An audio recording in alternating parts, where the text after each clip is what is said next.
Well, guys, this is Stacey McLennan of Unity Peace Patrol News. I decided to play that because basically that actually inspired me, taken from the epic film V for Vendetta, which is actually I watched that film for the first time last week, and do you know what? I can't stop watching it.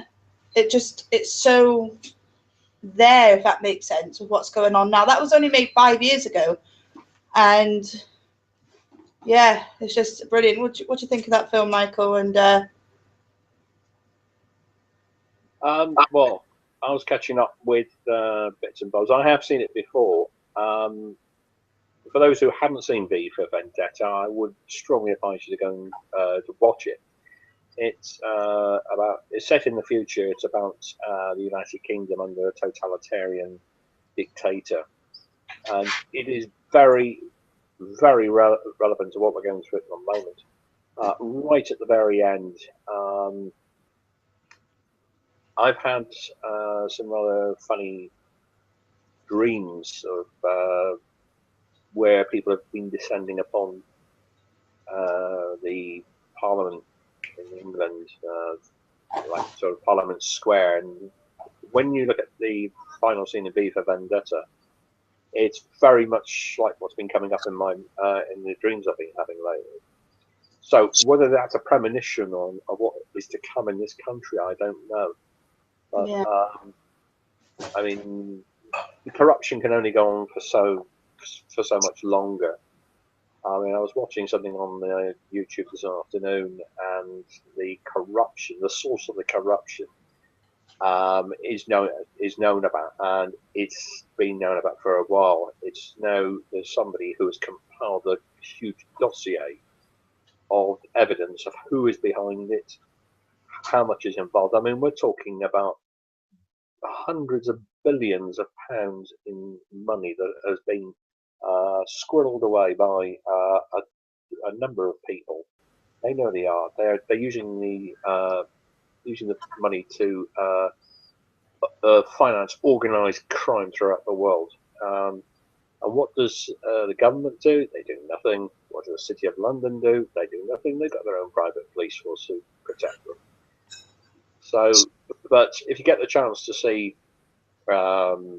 V for Vendetta, it's well worth watching, and I would recommend you watch it because it'll give you a pretty good insight into what's going on at the moment.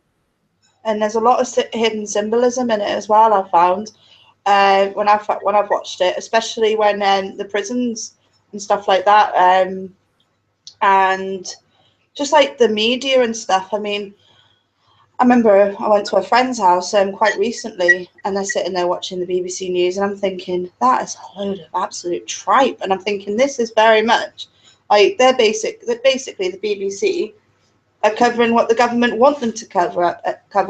But the thing is, there's a very interesting part in it where a guy says, we don't make the news, the government makes it up as well. That's what they say, and that's very significant.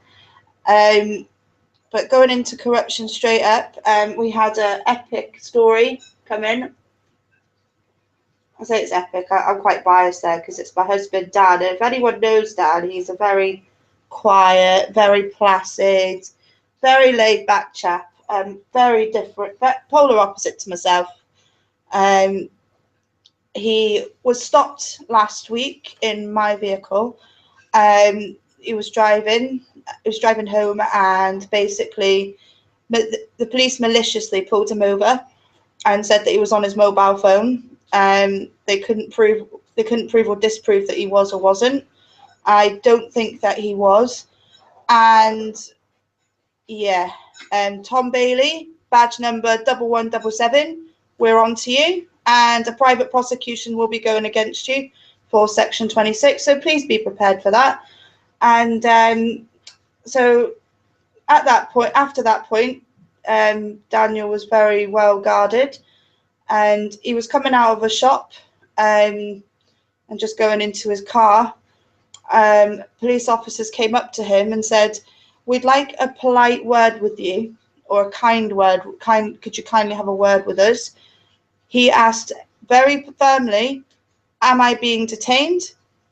And the officer said no. Now, the officer said no, and Daniel said, well, in that case, I am leaving. Very firmly again. And he said, oh, before you go, I want you to read this. And he reached in his pocket and found what I had printed out for him, which is a copy of Section 26 of the Criminal Justice and Courts Act. And I'm just going to share my screen because this is how he actually described the officer's face when he was reading through Section 26, which was, can you see it, Michael? Michael, can you see that picture? Michael? He's muted his mic. Oh, no, he's muted. Oh. Yeah. Hello. Yes, I'm here. Yeah, unfortunately, I see it was a time tunnel, Stacey. But if anybody's seen the film The Mask, when the mask's jaw sort of hits the table and his eyes pop out, and then the jaw goes back up again. And the tongue is hanging out of its mouth. I've just looked at it. I've got it on my laptop here. That's yeah, that's what it looked like. So if you can just kind of picture that in your mind, yes, you can more or less kind of picture the look on the copper's face, notwithstanding that his backside was playing tunes at the same time. As I said in a post on a certain social media outlet, it looked like that his anal cavity had an orchestra inside of it. Yes. It seems to have a rather sort of strange effect on police officers who read that particular provision within the Criminal Justice and Courts Act 2015. Now, funny you should say that, Stacey, because it was in complete contrast to a policeman who knocked on my door this morning. What it was, there'd been a domestic incident in one of the houses nearby, and the policeman who knocked on my door, very polite, very reasonable, very pleasant chap, very helpful as well. And yeah, it's a complete contrast to the sort of aggravation that it seems to be the further north you get, the more corrupt the police are. I mean, the Met we know about, that's been a long-standing issue with the Metropolitan Police. I mean, commissioners have tried to fight it. Sir Robert Mark, he was the commissioner in the driving seat just before I joined the Met in 1978. McNee, the commissioner who was in office when I was in the Met, I don't know if he tried to, but Kenneth Newman tried to, and he didn't last very long. Yeah. But, I mean, you have got chief officers who try their best to get rid of the corruption within their force, but of course you've got bodies like Common Purpose and things like that. Yeah, we found out some interesting stuff about that, didn't we? Yeah, I mean, they've infiltrated the higher levels of the police service and sort of skewed their minds in a way which really and truly is against the public interest, and it's against everybody's interests. I mean, when I was speaking to this policeman this morning, he said, which forces were you in? I told him, and he said, you don't want to be in it. No, I said, no. I said, I've heard about this from other couples. He said, you know what I'm talking about? I said, yep. He said, yeah. He said, that's what it's like. So, yeah. So even police officers are beginning to say, beginning to notice it. And I mean, one of my relatives, their partner is a policeman. He's due to retire soon. He can't wait for the day to arrive, when he actually hands his helmet up and says, right, that's it, bye. Yeah. See, the thing is, I mean, I've got a chief constable in my area called Chief Constable Adrian Lee. He's retiring in July. And thank God, because his career actually began at Northampton, Greater Manchester Police. And there's a link there, I think, Michael. It's very significant. He joined as a graduate entrant in 1985. And that is still quite significant because Greater Manchester Police has been known for corruption for quite a long time. And he was latterly the divisional commander for the South Manchester Division, one of the largest basic command units in the country. That says a lot in itself. And when I asked certain sergeants about Chief Constable Adrian Lee, they actually turned around and said it doesn't, like, there's no link. I'm not being funny, but there is, because it moves on to say that he became a temporary Chief Constable of Staffordshire Police until his appointment within Northamptonshire. Now, going from Manchester to Staffordshire and going to all these different chief constables and assistant chief constable roles, and then ending up at Northamptonshire, and Staffordshire Police is actually known for being corrupt. So, I mean, that in itself says to me that there is a very significant link. Now, I've spoken to two sergeants, Adrian Norton, who has no grounds to be a police officer anyway, because he's actually, his competence is actually questionable, really, because of his criminal record and actually being accused of attempted to rape somebody. Don't know whether it's male or female, it doesn't say. And then there's Tony Cotton. His competence is questionable for being an absolute bellend. And Tony Cotton, I hope you are listening. I really do, because this is what I think of you. And it's not just me, because Michael's spoken to you that time that we called you as well, and you didn't like what he said, and you even couldn't find an answer, and you even turned around and said that one officer pulling somebody over, you don't need evidence. So what is it, Tony Cotton? And could you answer me this personally? You've got my phone number, you know where I live. Come to my door and ask about what Section 26 is, because as soon as I asked you whether you were aware of it, mate, you turned around and said to me it doesn't apply, and you also told us that Section 6 of the Human Rights Act doesn't apply to anyone either, but it does, because it's a public authority and it's the fucking police. Sorry, but he winds me up. What a clueless bellend. I think the Michael, bellend of the week, local bellend. I won't say bellend of the week, but most clumsy copper of the week. I mean, when I spoke to him, I mentioned the Human Rights Act. Oh, it doesn't apply to us. And then I mentioned Section 6 of the Human Rights Act, and I said, well, actually, a public authority, the police are a police force is a public authority, and a police officer is someone whose function is public. The silence when I said that was deafening. So, I mean, then turning around and saying, oh, we don't have to prove anything. Well, I've got news for you, Sergeant Cotton. I'm afraid you do. That rule still applies. I suggest that you read the Criminal Procedures and Investigations Act 1996.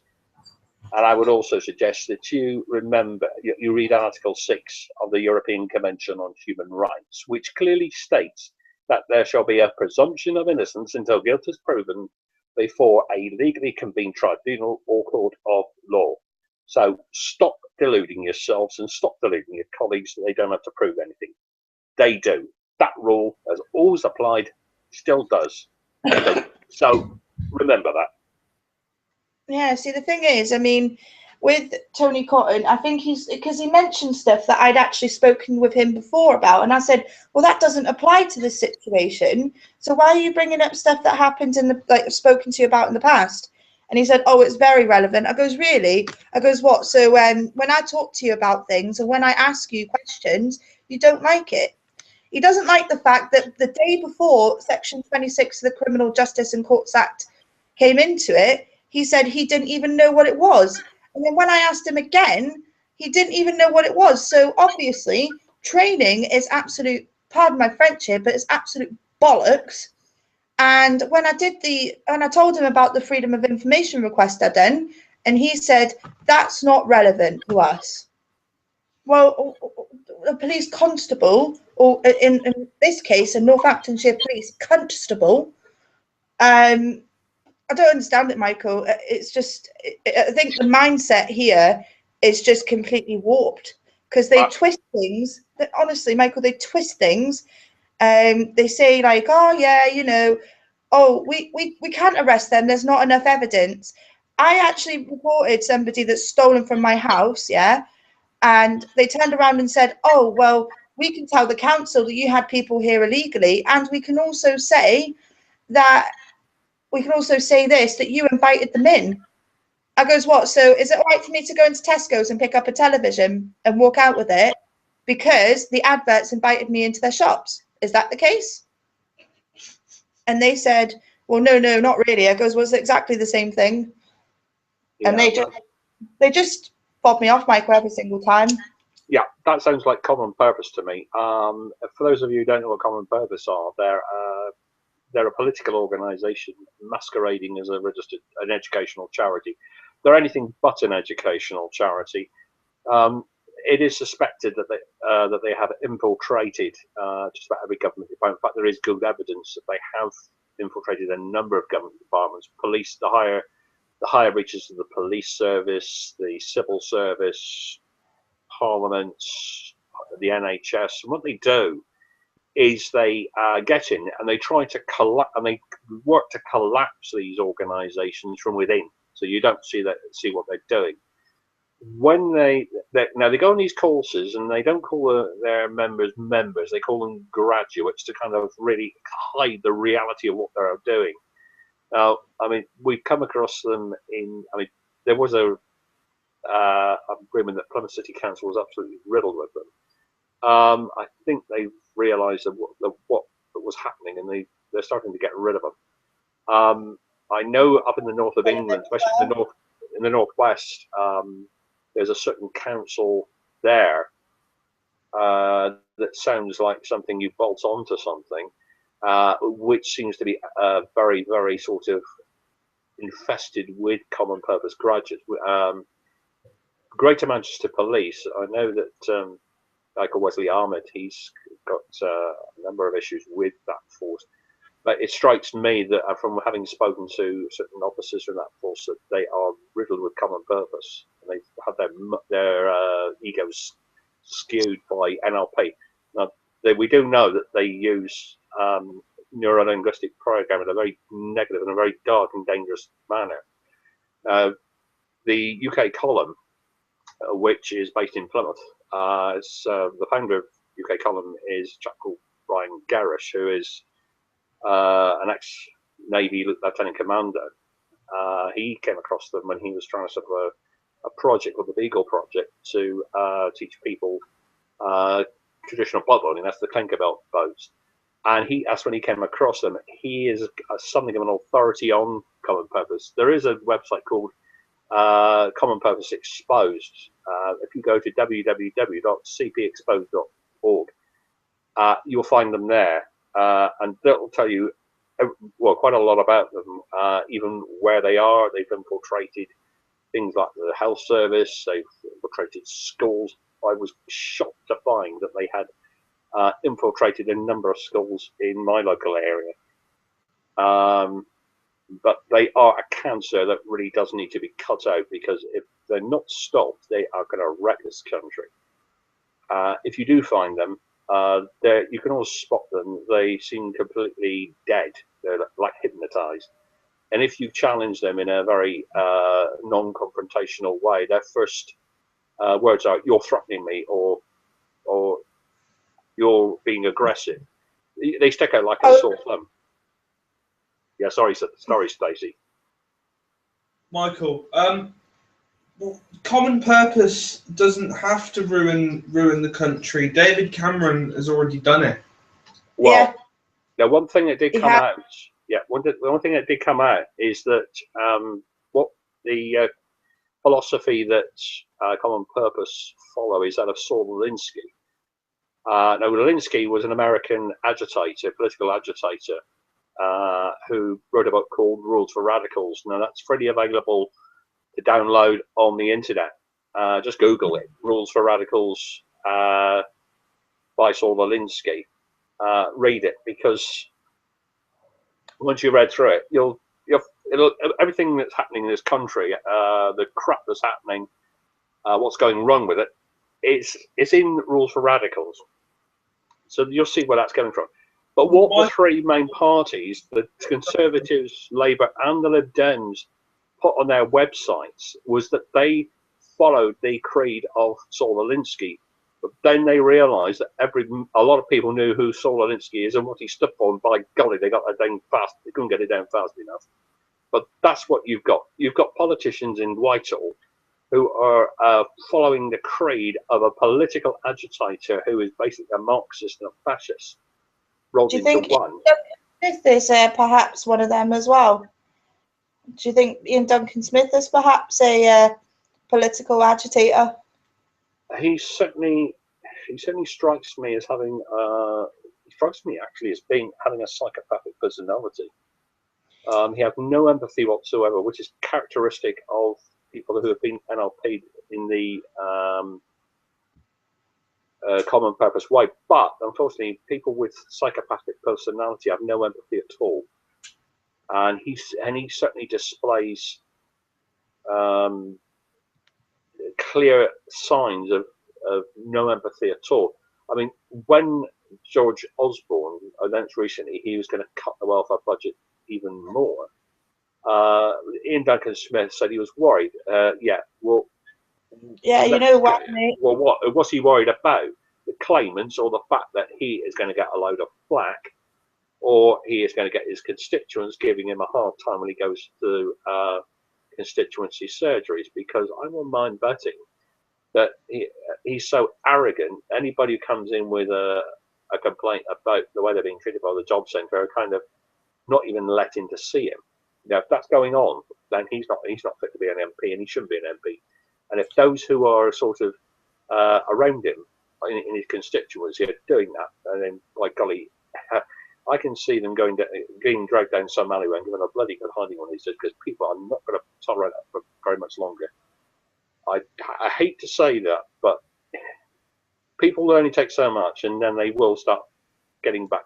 The other thing they'll do is they'll start naming people public and saying this person is a psychopath, or this person is helping a psychopath.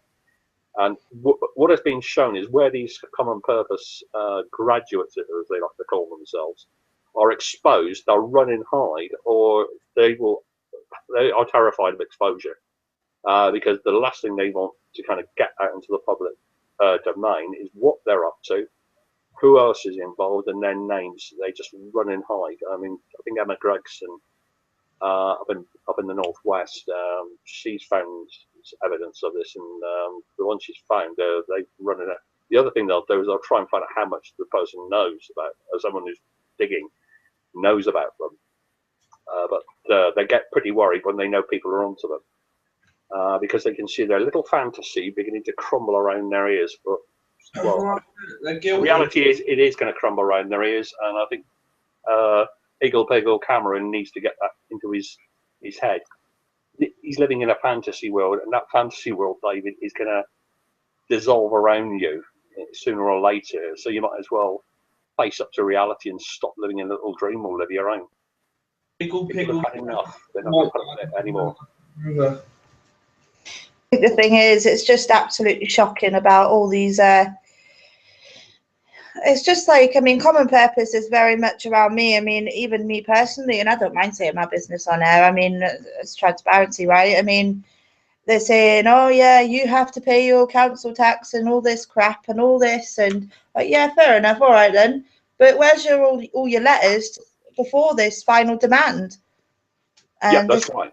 Yeah, there is a set procedure that the councils have to follow. There is a piece of legislation called the Council Tax Administration and Enforcement Regulations, 1992.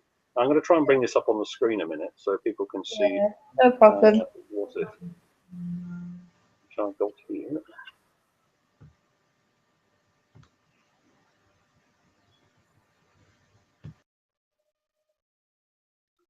Right, let me just bring it in.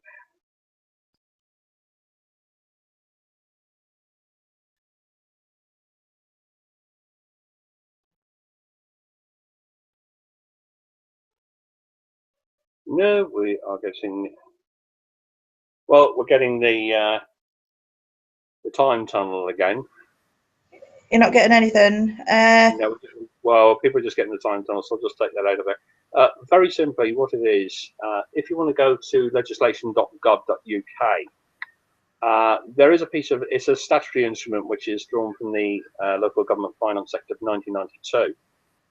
And it deals with council tax, all about council tax. And there is a set, there's a set of steps which councils must follow by law before they can even think of going to the courts and getting a liability order against a person, well, an alleged debtor. Yeah, because I mean, some people, it's just, I mean, even myself, it's not a case that I won't pay. I would pay if they actually did their jobs properly, I suppose. But I think a lot of people say, "Oh yeah, why are you paying your council tax?" But you know what? I'm going to admit this live on air. There's some things that I don't know. I mean, my brain can only stretch so far, and I'm like a sponge. Do you know what I mean? The stuff that I've learned in the past, like, sort of 6 months has been a lot, and I'm still reading and reading and reading and looking into things, and that's cool with me, But when it comes to, like, I mean, you can only go to prison, if you are willfully refusing to pay, right? Now, the way I look at it is I would not willfully refuse to pay. I would pay, but yeah, that's going down another route. But with the council, they actually they make out as if the person's willfully refusing to pay, and they're not.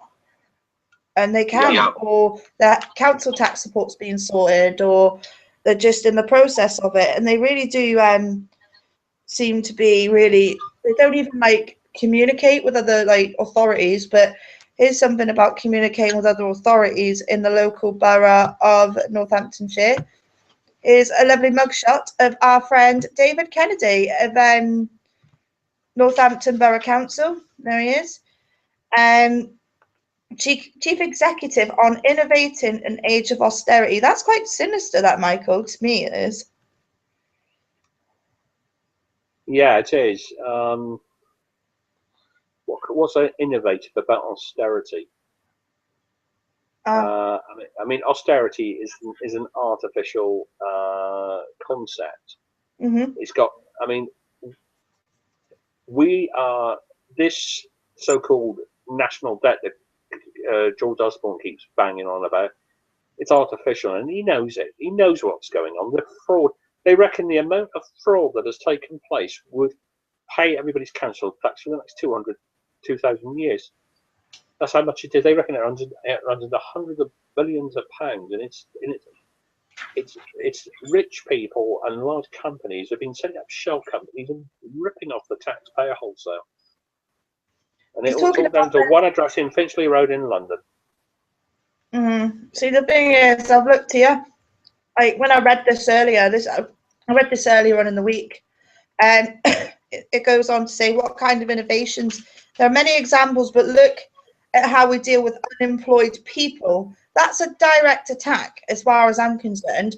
There's people that are unemployed that are just like, may have just got made redundant, may have just lost their job through bullying from work. It could have been anything or any reason. It's not just, or in one case where I helped with an eviction, the guy actually lost his job. Well, no, what happened was he left a job with a promise that he was going to another one. And when he went to go and start, they said, no, we don't need you now. So he was stuck without any job at all.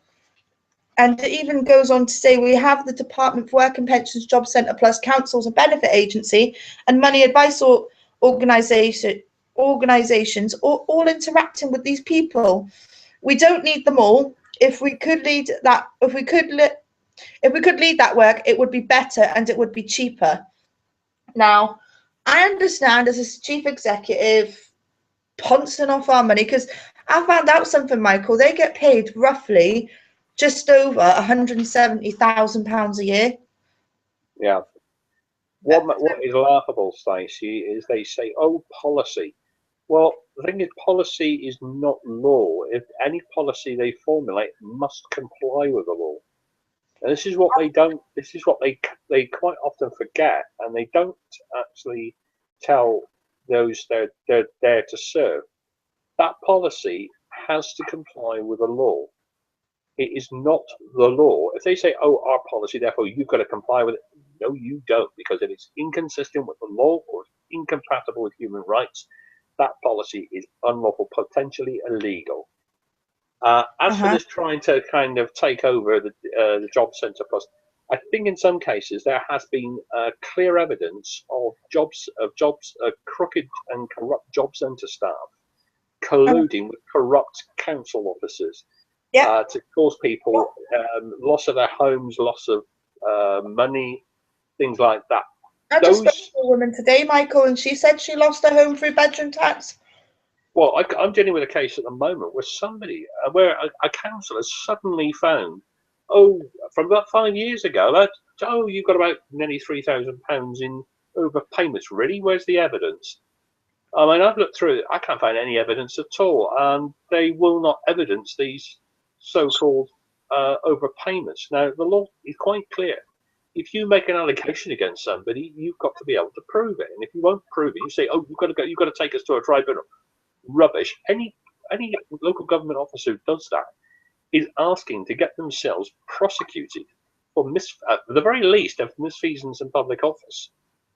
Now, that is a civil topic. It can also be a criminal offence. It can also amount to fraud by false representation, or fraud by withholding information, or even fraud by abuse of position. And the management, in some cases, if it's a commercial wing of a council, they can be prosecuted under Section 12 of the 2006 Fraud Act. So really and truly, a lot of these council officers and civil servants who think they're doing nothing wrong, I've got news for them. You are treading on very, very thin ice indeed, and in the legal sense. Yeah. And in a minute, you're going to go too far out into the middle of the lake where the ice is the thinnest, and you're going to go straight through, and nobody's going to be there to save you. You will sink right to the bottom. End of. And you'll have a brick tied at your ankles as well. Not that anyone, not literally, of course. What I did notice in this article, though, Michael, I feel like I get this feeling that does say here, like, maintain, like it says, your biggest challenge, which is maintaining staff motivation. Fuck the staff. What about all these tenants that are paying you rent and stuff like that? And it goes on to say, when local government staff have had a 1-year pay freeze and are facing a further 2-year pay freeze, it's going to be hard to make people feel valued. Right? That's the employees, Michael. What about all these vulnerable people? Like, what about all these vulnerable people that, like, you go to social housing, most people, I'm not saying everybody does, but all these people have social housing because they're vulnerable. And private sector renting is a bastard. It is. Well, one thing I noticed with private sector is that they're fleecing the taxpayer, basically. There was a list published in one of the online or one of the tabloids, which had a list of all the people who were what they were receiving in housing benefit, and I mean, you're talking some of them were receiving over £1 million in £1 million of their revenue was coming from housing benefit. Some letting agencies and landlords, they were I mean, a good 98% of their income was coming from housing benefit. Now, when these are private landlords, it does beg the question, what is going on? Now, I do know of one case where there was a collusion between a number of landlords who managed to defraud a local authority out of about £2 million between them. 8 of them, I mean, when they were all caught, 8 of them immediately paid the money they defrauded straight back to the local council with interest. One couldn't pay it all back in one fell swoop, so they agreed with the council to pay it back in instalments. One refused point blank. The council took that person to court. They were found guilty of fraud, and there was a POCO warrant, which is POCO is the Process of Crime Act, and all of that landlords' properties were seized, and they're in the process of gradually being sold off to pay for the money that person defrauded from the taxpayer. But the thing is, the only people who benefit from the welfare system is not the benefit claimants. It's the private sector, not just the landlords. It's also private firms as well. They are sponging these so-called back-to-work contractors. I mean, they're being paid millions of pounds of taxpayers' money. Do they get people back into work? No, they don't. Do they bully them back into work? Michael, I mean, I don't mind being transparent about this either. I lost my parents back in 2009, within 6 weeks of each other. Hit me very hard. I went down the wrong path, ended up on drugs. I was on amphetamines. They tried to put me into the back to work program, and they were sending me to job interviews and asked me not to take drugs or drink alcohol. And I was really badly addicted to them. And I said to them, I can't. I had a panic attack. And they tried to make me go for job interviews and stuff. And I said to them, I can't go. I can't. Like, and they were saying, well, we'll stop your money. And I says, well, you do that. I'll just burgle people. I'll just burgle warehouses. It's fine by me. And they soon changed their tunes because I was threatening to commit crime to feed myself and feed my habit.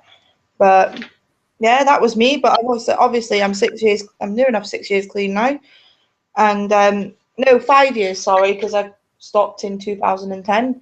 But it was a big habit, and I had a really big habit. And do you know what? The people still think to this day that I'm on it, but let them think what they want. But the government, like the police, always hold that against me as well. They hold the fact that I had a drug habit against me now, and I think that's what they do. They keep an annoying close eye on me, Michael. That's the thing. Well, they shouldn't do that. I mean, once you're clean and you've been clean for a number of years, they shouldn't even go anywhere near you. I mean, if they are trying to offer you support to keep drug dealers at bay, yes, then in that case they can be very, very helpful in that respect. But if they're just doing it just to harass you, then that is illegal. I mean, police officers are not exempt from the law. They have to comply with the law the same as everyone else. This is what I said. Remember, I said that to the the sergeant the other night. I said that to them. I said, you're not exempt from the law. What makes you think you're exempt from the law?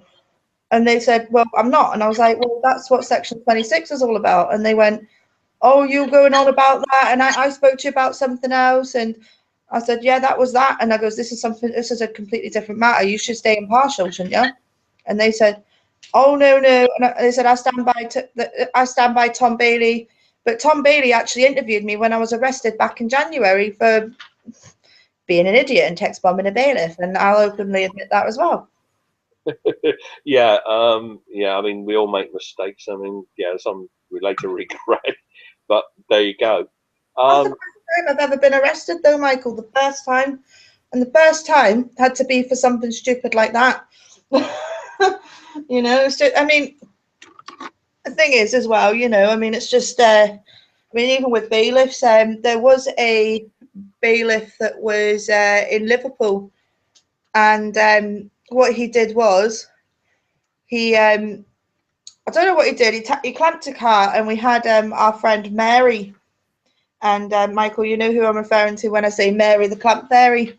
Yes, I do know who you mean. Yes, it was a company called Newlands. On some advice forums, they're known as Screwlings. Some call them Screwlows.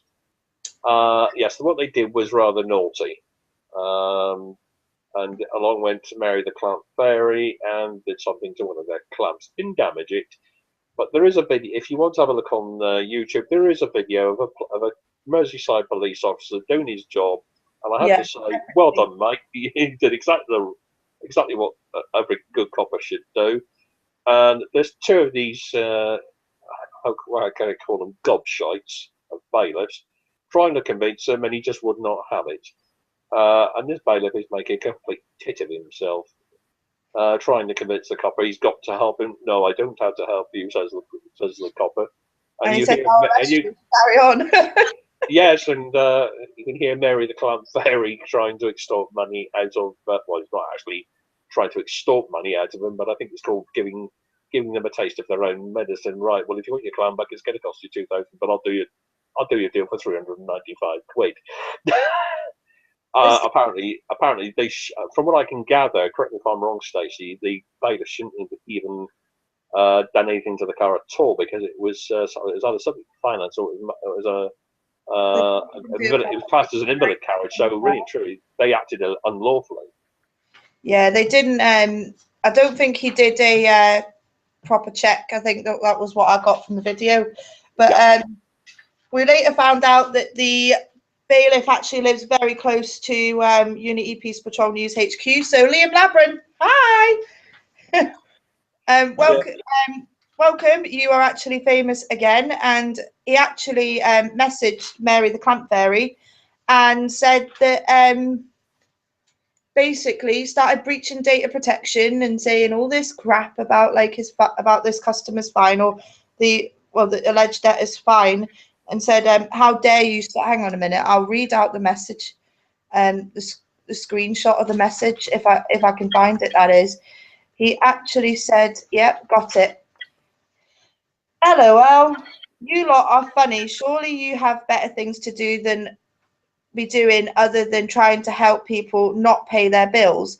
Just remember, we are at the last in line of the enforcement process, and this guy could have paid what was due months and months ago, when his fine was about 30 quid before it went to court. Thanks for putting me on YouTube. I feel famous. Don't forget, you lot having your ass handed to you on by the police officer. He was in the wrong, and they apologized for his he apologized for his mistake and won't happen again. Thanks for keeping me updated, and these useless bits of me you put on YouTube are, if anything, are entertaining. And Mary replied, sorry. Oh, sorry, it's just the last part. Mary replied back, they apologized. So funny. Why does he still have his car? And Mary the Clamp Fairy still has your clamps. Yeah, I know. Really, it really makes you want to hoot, doesn't it? I mean that bailiff is in denial. It sticks out like a sore thumb.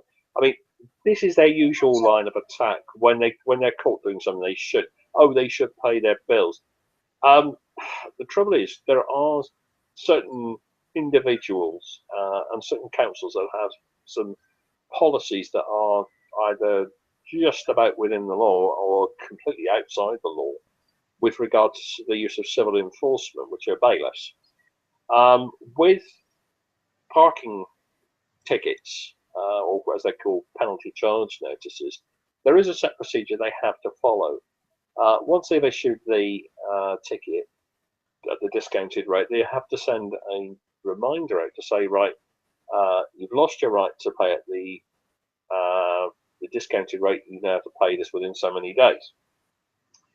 Once that period is up, they then have to say, right, we are going to court. We're going to get a charge certificate for enforcement. But it doesn't even matter, Michael. That message there clearly states some kind of data protection. So he's actually going to social media, and he's actually broadcasted this person's business to Mary the Clamp Fairy. Mary the Clamp Fairy had nothing to do with that. She's just interested in the clamps.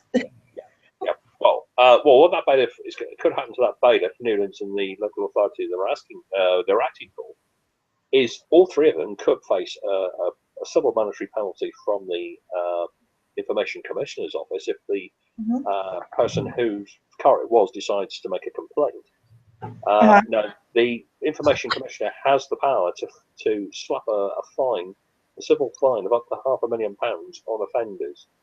If it was an individual, probably what they tend to do is they look and see how much they can afford to pay. Take a look at what they did, how serious it was, what detrimental effect it had on the person who is the aggrieved party, and then base the fine. I mean, probably the bailiff would probably get something about £2,000 or £3,000 fine. His company would probably be hit quite hard, and so would the council. I think if that was me, I'd be like, listen. I'd be saying to the council, listen, I'm not being funny, but your bailiff has actually broadcast. If I was the person on the other end, and it was my car being clamped, I'd say, listen, I'm not being funny here, but you guys actually decided to broadcast my business on social media. Yeah, this is a lot of. I mean, it does state this quite clearly in the national standards, and I believe it also in the legislation that was passed in 2013 and 2014, that bailiffs must not discuss a debtor or even an alleged debtor's business with neighbours or anyone else. Exactly. It's a breach of that, but it's also a breach of data protection. The number of bailiffs who seem to think, oh, that doesn't apply to me, I can do what I damn well like. Sorry, no. Now, local authorities who employ these... Scroats. Well, no, I wouldn't call them scroats. Some of them behave like house-trained baboons. Which, I'm sorry if you're a baboon and you're listening, sorry to insult you, but I'm afraid some members of the civil enforcement industry do behave like a house-trained baboon. There are ones I could mention. Chrissy Morris knows one or two of them. I had dealings with one of them. Chrissy's had dealings with. Hi, Chrissy, if you're listening. That particular one, yes, Debbie, it is. He decided to go and clamp. He works for Marsden's. He decided to go and clamp a third party's vehicle for someone else's debt, and he wouldn't take the clamp off. His argument, and he knew it belonged to a third party, and his argument was, "Oh no, once they pay, I'm going to take the clamp off." Well, I made a phone call to the chief executive's office, and I'll give the chief executive's office at Marsden Group all due credit where it's due. That clamp was off within 2 hours. But unfortunately, Debbie decided to cover his own arse by telling porkies to his bailiff manager. Now, although bailiff managers can be just, isn't he? some can be just as bad as the bailiffs, a lot of them are actually quite reasonable guys and ladies. And I think it's unfair, really, to the bailiff manager when they've been told one thing by their head office, and then they get it, and the bailiff openly lies to them, and then the bailiff manager goes back, and he or she has got a face, and oh shit, he did lie to me, and makes them look a complete idiot. It's not. I mean, I'll probably get ripped to shreds for saying this. In some cases, the bailiff manager is between the devil and the deep blue sea, and yes, sometimes they are made to look complete and utter idiots because of a disingenuous bailiff whose only sort of motive is to save his own ass and to stop himself from getting the sack or even losing his certificate. Now, what Debbie decided to do the other day is he went a bit too far. He damaged somebody's built front door. Now, that person is quite willing to take that matter a lot further. So if Debbie is listening, do the decent thing and hand yourself in at the nearest police station, because that's where you're going to be going, pal. All bailiffs are genetically modified hyenas with the ability to speak. Some of them, I won't know. When I criticise bailiffs, I don't refer to them all. There are a small percentage who do things by the book.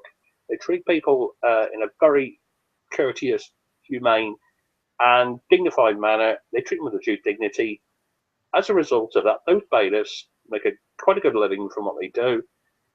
And by doing things properly, they make a very good living and they're very successful. And I say good luck to them. But saying that, there are a very, very small handful of police officers that act completely lawfully as well. That's right. That's very true. And the same can be said. I think the same can be said for local government employees. You've got the ones who want to go in and they want to serve the people of their particular local area to the best of their ability and make sure that those services are delivered as they should be. And you've got 99% of the corporation that just want to mug everyone off for their own greed. Yeah, and this is it. You've got this corporatism, this creeping corporatism coming into local authorities, and you've got them trying to become part of the police force in order. it's ridiculous. I mean, we can see what's coming up. We can see what's coming up, and if they think they're going to pull it off, I've got news for them. Too many people know what's going on, and too many people are going to stop. They're going to stop them eventually. I mean, people say, "Oh no, not enough people have woken up." They are waking up very quickly. They've got away with bullying the public for so long that now that the public are fighting back. Well, the ones that are awake anyway are fighting back.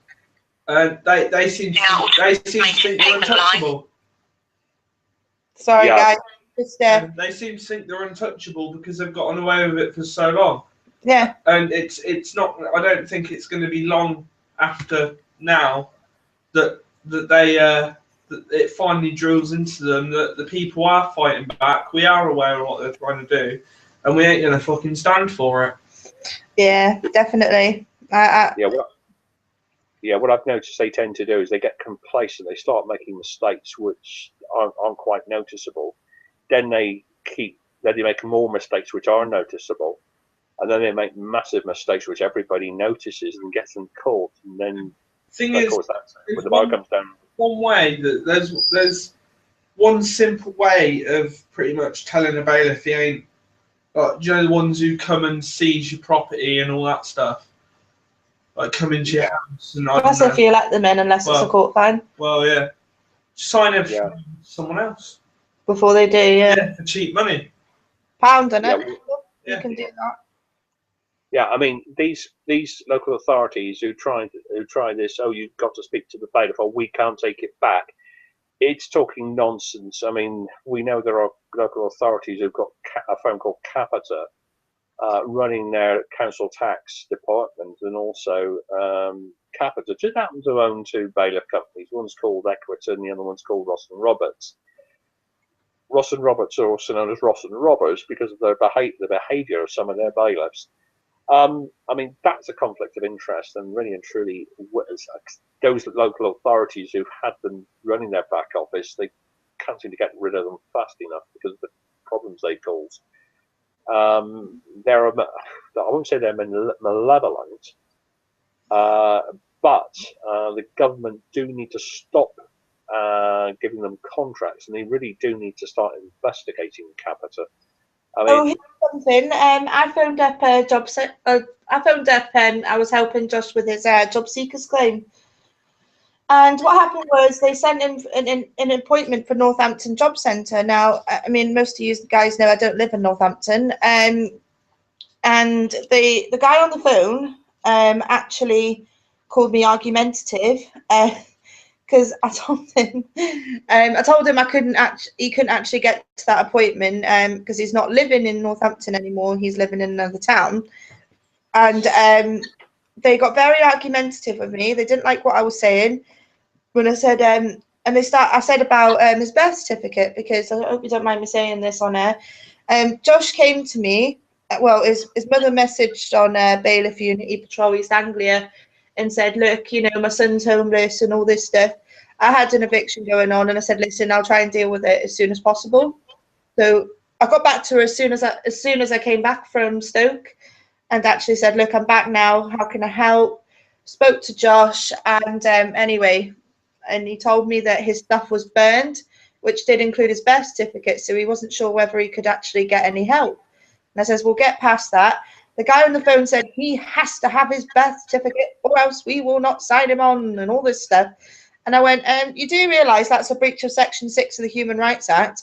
And that's when he called me argumentative and he refused to speak to me. And I said, well, no, because Joshua is actually dyslexic, so there's no way on this planet that you can actually speak with him. And they said, no, that's just a written word. I goes, actually, I think you should go on Dyslexia UK now and actually look up. It's actually written and spoken communications. And he went, right, fine. He went, I'll just do your appointment. And I said, that's fine. I goes, oh, and also I'll be sending a copy of this recording to your complaints department. Complaints department, yeah. And he just hung up on me. Yes, they don't like that. I mean, but then we went into the job centre 2 days afterwards for my rebooked appointment, and they were completely polar opposite. They were helpful. They were really nice. they were like because of the circumstances, obviously, and with my situation, I couldn't supply the documents they required without them signing me on. They put me through, and they were quite reasonable about it. Yeah. Really Yeah. good. There was a very interesting point in the conversation, Michael. I says, right, does he get any confirmation of the appointment through text message at all? And they said, no, your details get passed on to Capita. Oh, now we'd like to know what Capita. I believe it was Serco trying to run the job centres back along, and they're doing it with Capita now. I'd like to know what on earth DWP are doing, holding, passing on people's personal information, some of it quite intimate and sensitive, to a private corporation. I think Ian Duncan Smith needs to answer some very, very awkward questions. Now, if you are a claimant, or you're in contact with the DWP at all, I would get your MP to start putting questions to Ian Duncan Smith and ask them what the hell is going on. Because I have a question for Ian Duncan Smith. Why is your forehead is so big for your face? I like to insult people. Yes, I keep getting visions of his photograph of him with the word "psycho" kind of tattooed across his forehead. I mean, it's sort of big enough to kind of put it in 2-inch high letters. But no, I mean that's quite concerning that they're passing people's personal and very sensitive sometimes medical details over to a private firm. What is going on? We want answers, and we want them pretty damn quick as well. I've been job seekers before. This isn't the first time I've claimed. I'm not proud of that, to be completely honest. I wish I was in a full-time job and everything. But one of my claims, I was using a care of address, and I was actually homeless. I don't want every Tom, Dick, and Harry knowing that I'm sleeping outside and that I've got special needs that put me at risk. Sometimes you have to be open about them, but yeah. Do you know what I mean? But I don't want every Dick, Tom, and Harry knowing that I'm outside. Yeah, exactly. Where you're exposed. Yeah, I get what you mean. I've been homeless before. The only people I want to know about it are the people that need to know, like the DWP. Not Capita and the Weld and his wife. I'm going to go to a quick interval, but because we did speak about this chap, Mr. Morris, I hope you're listening. And I hope anyone from Newlands is listening as well, because we're going to play a cool recording of something just to keep everything lighthearted as we do at Unity Peace Patrol News. Mr. Morris phoned Newlands about a clamper that had been caught up a tree. Michael, did you listen to that? I might have. I can't be 100% sure. Your laughter meter might go through the Richter scale then. But I'll play it and see what you think. Please press 1. I'll skip it.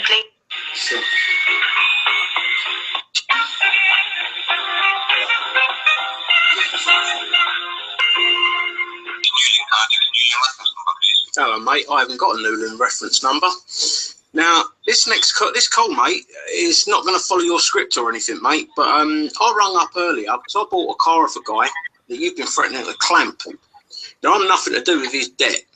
And I've got home and I've heard my dog's barking in the back garden. And I've shouted for my mum. She's in her 70s. She's not replied either. And I've wondered what this van's doing on my drive.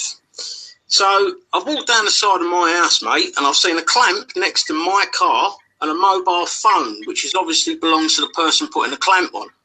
So I've walked down the side of my house and my old mum is sitting on a deck chair at the bottom of the tree with a dog's barking at something in the tree. Guess who's run down my garden after illegally trying to take my car and has now got a 70-year-old woman in a fluffy pink dressing gown sitting with an air rifle pointed at him and 2 large dogs barking at him. It's one of your guys, mate. Now, I want to know, mate, how we're going to resolve this situation. No, don't put me on hold. If you put me on hold, I'm putting the phone down, mate, and you ain't got no way of getting in touch with him because his mobile phone is sitting on my drive next to the clamp. So he... Well, no, you put your TL. Who's your TL anyway? And what's it got to do with TL? So they obviously I'll pass the phone on to him. Spare with Don't put me on hold or I'll hang up, mate. And he can sit in that tree all day. She wants to put petrol at the bottom of the tree and burn him out, by the way. Okay, just bear with me. I'm going to put you on mute and just go to my... Don't put me on hold. Just grab him and tell him to come on the phone now. Okay, that's fine. You put me on hold. He's still going. Hello? Hello, yeah, I'm just going to transfer the call to my TL now, okay? What is a TL? Team leader, manager. Right. Okay, you're going to be on hold for literally 2 seconds, then just transfer. Okay. Okay? Okay.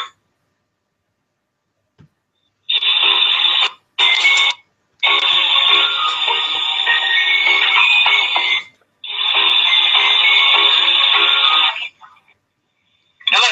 How are we going to resolve this then? Oh, hi there. Yeah, you think my name's Ben. I'm a team leader here at Newland. Yeah, hi there. I took the call off my agent. What's actually happened? Any car's been clamped? No. Oh, right, okay. What's the situation? The situation is I've got one of your guys hiding up a tree in my back garden with an old lady with an air rifle and 2 nasty dogs at the bottom of the tree. Oh, right, okay. Now, his mobile phone is on the floor next to the clamp that he didn't finish putting on a car that belongs to me and not the guy that owes you money. Now, I phoned in earlier and I said not to go near my car. And you guys have come around and tried to clamp my car. Now, I've got nothing to do with you guys, but your fella is stuck up a tree with 2 nasty dogs and a 70-year-old woman with an air gun. How are we going to resolve this, mate? What's your registration? I'm not giving you my registration. I've already given you my registration. Because if I give you my registration, you can trace where he is and get him help. What would you like me to do then? Because I'm a bit... I would like you to give me a verbal agreement on the phone right here and right now. You will never come near my car again. Yeah, I can't do that. So you'd rather your guy gets beaten, shot, chewed, and abused up a tree all afternoon until someone reports him missing? That'd be, yeah, a matter for the police. I can't verbally say to you over the phone. It's not a matter for the police, because no one's armed him yet, have they? And he is trespassing on my property illegally. No, I wouldn't be able to do anything like that to appease you. So you would not be able to save your workers, your colleagues, by... That's correct, yeah, in that scenario. Mum, start the fire! Light it! Yes! All right, mate, thank you. No trouble, thank you. Goodbye. Just had to do it, I'm bored.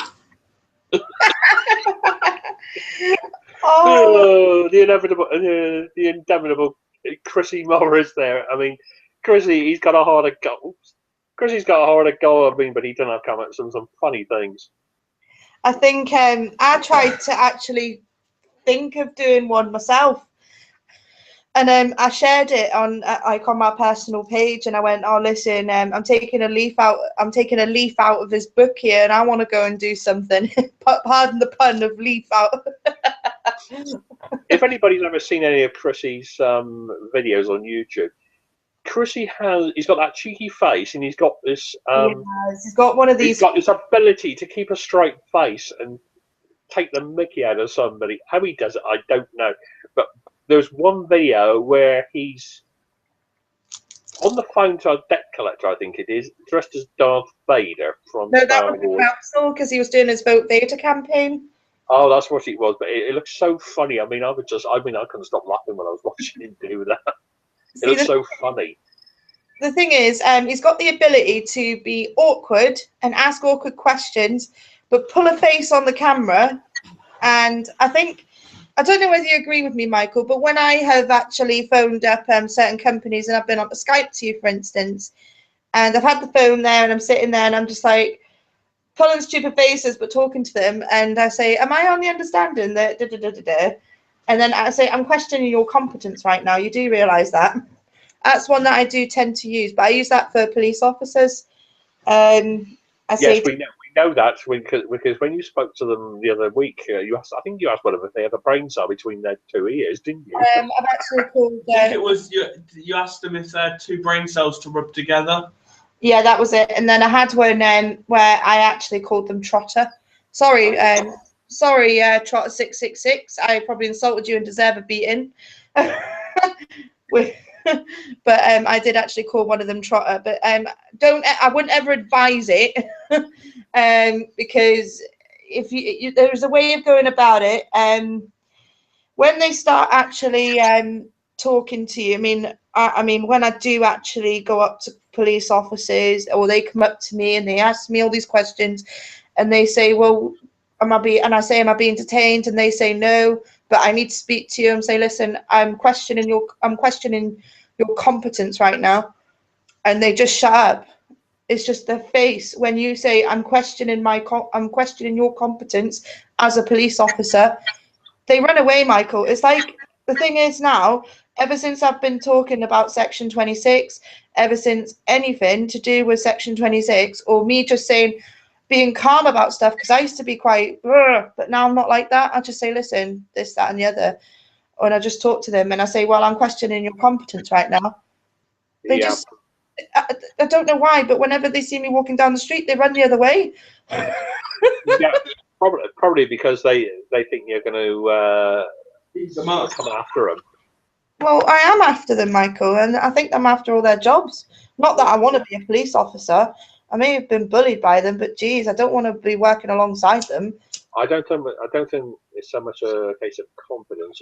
The thing is, if they detain you without lawful reason, that is tantamount to unlawful detention or even unlawful imprisonment, and they can get in very serious trouble for stopping and questioning somebody without lawful reason.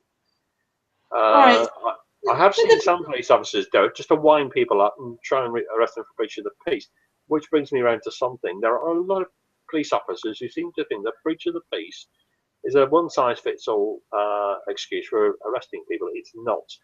There are very, very strict criteria that apply to a breach of the peace, and it's really why there is a disturbance. So for the purposes of the viewers, don't know whether you mind doing this, but a bit of a kind of scenario kind of play out, you know, not that I'm trying to get you to do role play or anything like that, Michael. But like, you know, just to like show people that like this isn't as scary or as intimidating as people think. When they are approached by an officer. Yeah, I mean, we'd have to do that maybe on another show or something. That's something we could. That's something we could do. I mean, when police officers come up to you, without just out of the blue, they start asking you questions that you don't even know what they're going on about. Really and truly, they shouldn't be doing that. That is where they are acting possibly on the limits of the law, or possibly outside the limits of the law, and that is where Section 26 would kick in. I mean, yes, we know they are working on target-driven policing, but unfortunately, when you get you got sales targets and things like that, that's when the law gets broken. I mean, there was a case some years ago where a sales rep was being given ever-increasing sales targets, and the appointments for the retailers were so close together that to get from, say, I think there was one in happened in Devon. They had to get from Torbay to Plymouth at a time when it was physically impossible to drive without exceeding the speed limit between, I think it's Torbay and Plymouth. And to get to Torbay, and if you know the roads between Torbay and Plymouth, as you come to Torbay, you've got to go through, I think it's Newton Abbot, and then through to Grumbridge's junction on the A38, then down the A38 to get to Plymouth. It's physically impossible. The time of day it was physically impossible because of the volume of traffic, and also the speed that he would have had to have gone at in order to get there in time. And tragically, he crashed and he was killed. And the inquest, the coroner was highly critical of his employers. No, he was very, very critical of them. He said, "What on earth did you think you were doing?" And the coroner did criticise him to the point of saying, "That sounds to me like a breach of health and safety. You owe him a duty of care. You didn't.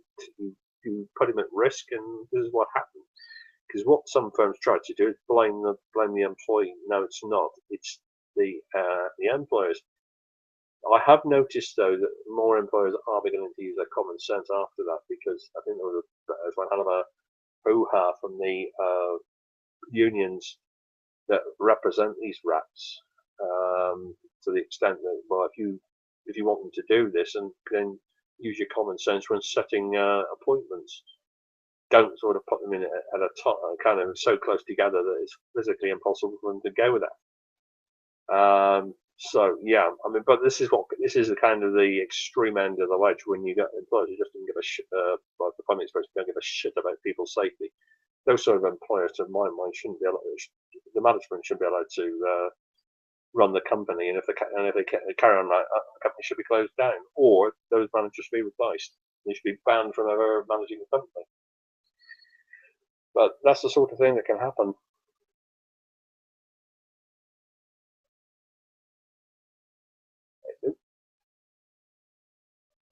Hello, Stacey. Well, something seems to have gone wrong there. Stacey seems to have her microphone. Sorry, I had a bit of a brain fart. I was actually talking, and then all of a sudden. Oh, I thought Lola, you're one of your Rottweilers. Well, she's not a Rottweiler. She's a Staffy. Stacey has 3 lovely Staffies, and you can almost feel a lovely dog. One of them, Lola. I call her Licky Lola. I mean, I'll be speaking to Stacey on Skype, and suddenly this little tan Staffy will come into the picture and start licking Stacey to half to death. So I just wondered if Lola just suddenly did a licking attack on her. Yeah. See, I'm going to put a video up, Michael, of this is how a man dealt with Greater Manchester Police when he was stopped. Quite interesting, actually, because it's brilliant how he done it. I mean, yeah, he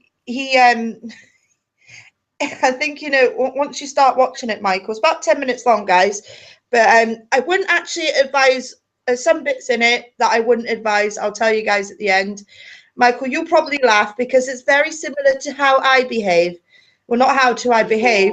Before you start, just when Michael was talking about the police questioning you, there was a couple of months ago, about 2 months ago, I was helping a friend with his garden. I went to the shop, got a drink. I was on my way home. Walked out of the shop with this drink, and there was police walking behind me, walking up the road behind me as I walked out the shop, and they at first glance they thought I was drinking a can of alcohol. So they stopped me, started asking me. It was like basically like the usual stuff that you'd expect.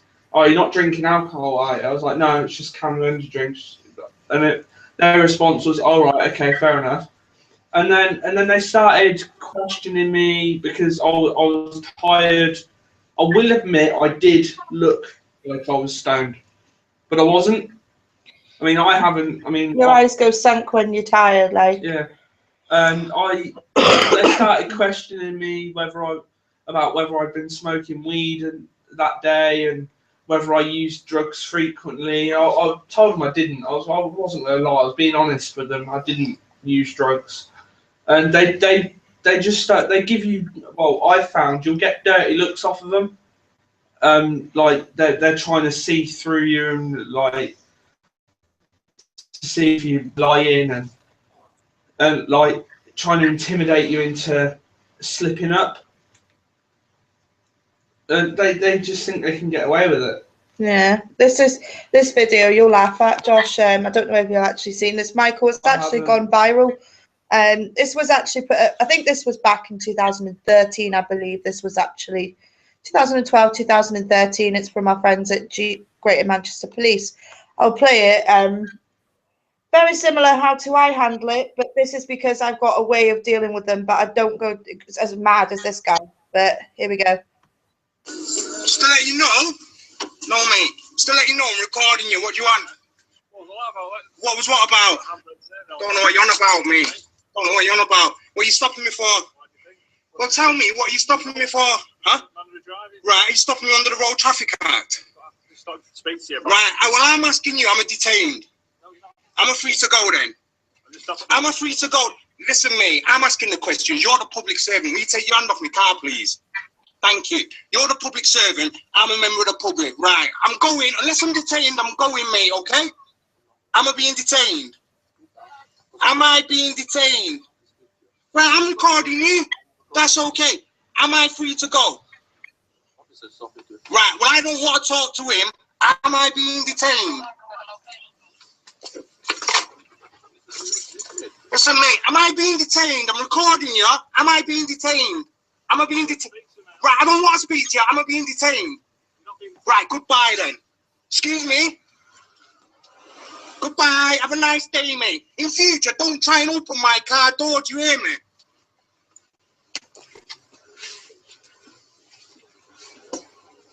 Hold on, what are you saying? Hold on, what are you saying? Making off? No, nobody's making off at all, mate. Nobody's making off. I'm staying right here. Right, what's your number? Come here, I want your number because I'm going IPC. 2261, you just made a false report. I'm making off. I asked you, am I detained? I'm asking you again. I'm stopped. The camera can show I'm stopped. Am I being detained? You're not detained. Am I free to go? Yes, you are. Right, am I making off? Am I making off? No, I've asked you on camera, am I being detained? You said no. Yeah, you keep recording me, mate. I'm recording you. I'm going IPCC. Where are you going? Right, so move from the car. Try and talk to me. You're going on YouTube, mate. Try and give me nonsense. Try and come and open my door like you're some gangster. You're a punk, mate, and your breath smells of bacon. Don't come near my car again. Do you hear me? Bacon breath. 2 years, mate. Making false reports. I'm going IPCC. You just told comms that I was making off. I asked you, wasn't being detained. You said no. You said no, I wasn't being detained, so I'm free to go. So what you're making reports that am I legally obliged to speak to you? Right, now you go.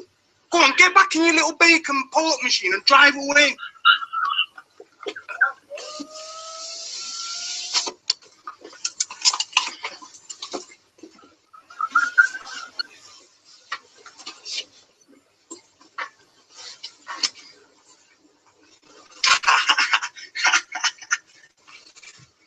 At this point, he is calling for backup, just to let you guys know. Oh. Right, now, mate, you're causing me to feel harassed, distressed, and alarmed. Carry on, I'm getting out of the car, I'm going to make a citizen's arrest on you.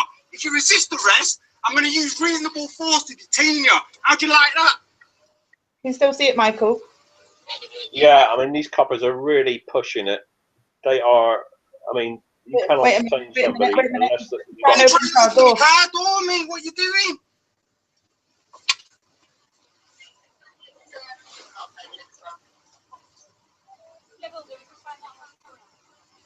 You're going to open the door, mate? Am I legally obliged to open the door? I'll speak to you. I can hear you from here, mate. Right, well, I'll switch the engine off. I'll speak to you. Well, I'm legally obliged to switch the engine off. So let's stick to what I'm legally obliged to do, okay? And stop trying to open my door, because that's an invasion of my privacy. I can hear you, mate, speak. Well, I need to speak to find out who you are. I can speak to you quite clearly from here, thank you. You don't need to open my door, and I don't need to turn the engine off. You can check all that, mate. PNC me. Pardon? What's your name? You already know my name. It's already come over your radio, mate. I'm going to go IPCC. I'm going to prove that you know who I am. Trying to bully me. You are causing me distress and alarm, mate. Causing me distress and alarm. No, mate, I don't want your dirty paws on it. You can see it from there. You need to go and get an inspector down here. You an inspector, mate? Right, you need an inspector down here trying to bully me. What do you want an inspector for? Because you're causing me to feel harassed, distressed, and alarmed.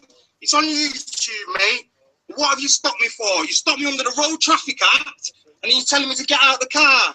Quiet, I'll tell you. Don't tell me to be quiet, mate. You're the servant. I'm the member of the public. I'm not a servant. Yeah, you're a public servant. Yes. If you listen to me, I'll explain to you what's happening. Go on. Because you're in a motor vehicle Yeah. on the road, Yeah. we're required to speak to you. Right. Under what act and section of what act? It's the Road Traffic Act. Right. So I'm not legally obliged to get out of the vehicle, am I? Right. So why is he telling me to get out of the car? And why is he trying to open my car door? We asked you to get out. Right. Well, that's not a lawful order, is it? I don't need to be calm, me. I don't need to. Never mind where I'm born. It's all on there. What you need to know. You're going IPCC, me. Do you know what it's called? Misfeasance in a public office. Daniel, would you Don't Daniel with just nothing. 1, 2, 3, 4. How many of you, mister? just try to talk to you? Right, so what have you all turned up for? Because he's asked for assistance. Why?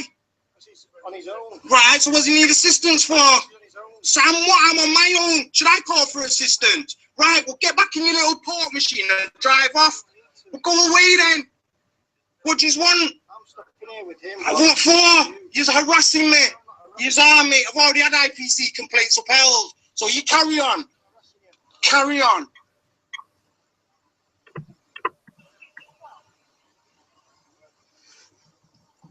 I want you on numbers, all of yous, mate.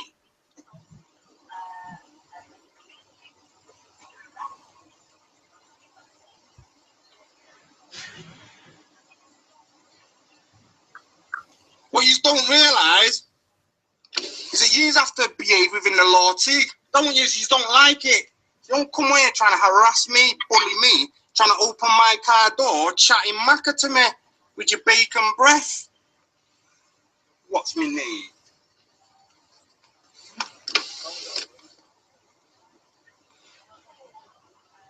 Look, 1, 2, 3, 4, 5, 6, 7, 8. Got no criminals to catch. No. Wasting taxpayers' money. Yeah. I'm not your mate, so don't call me mate. You can call me sir until you know my name. No, you won't call me what I want. No, you will not call me what you want. You will not call me what you want. No. I can smell bacon from here, mate. Have you been eating bacon? Have you been eating bacon? Come here, I want your number. Come here, I want your number. No, you're a public servant. I'm asking you to identify yourself. I'm not getting out of the car. Pardon? Shut up, IPCC.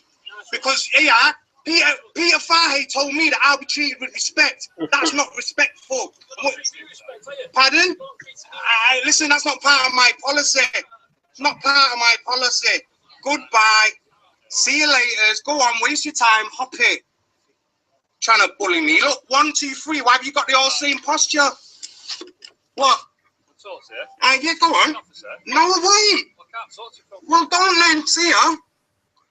You're going on YouTube, mate. Yeah. You look a right wallet. Yeah. See you later. Like I said, yeah. Causing me to feel harassed, distressed, and alarmed. You're lucky there's so many of you and one of me, because if the numbers were equal, I'd be performing citizen arrests. Bye. No. Right, see you then. I'm not interested. Just go by. Up it.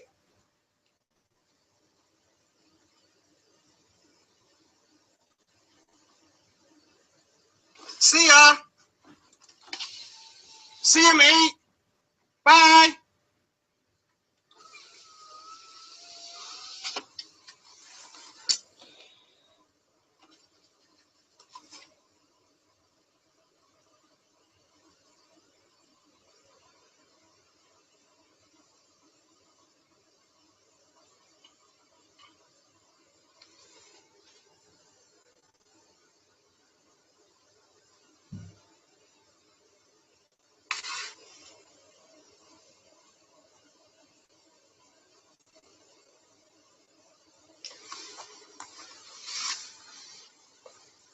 One little bacon breath remaining.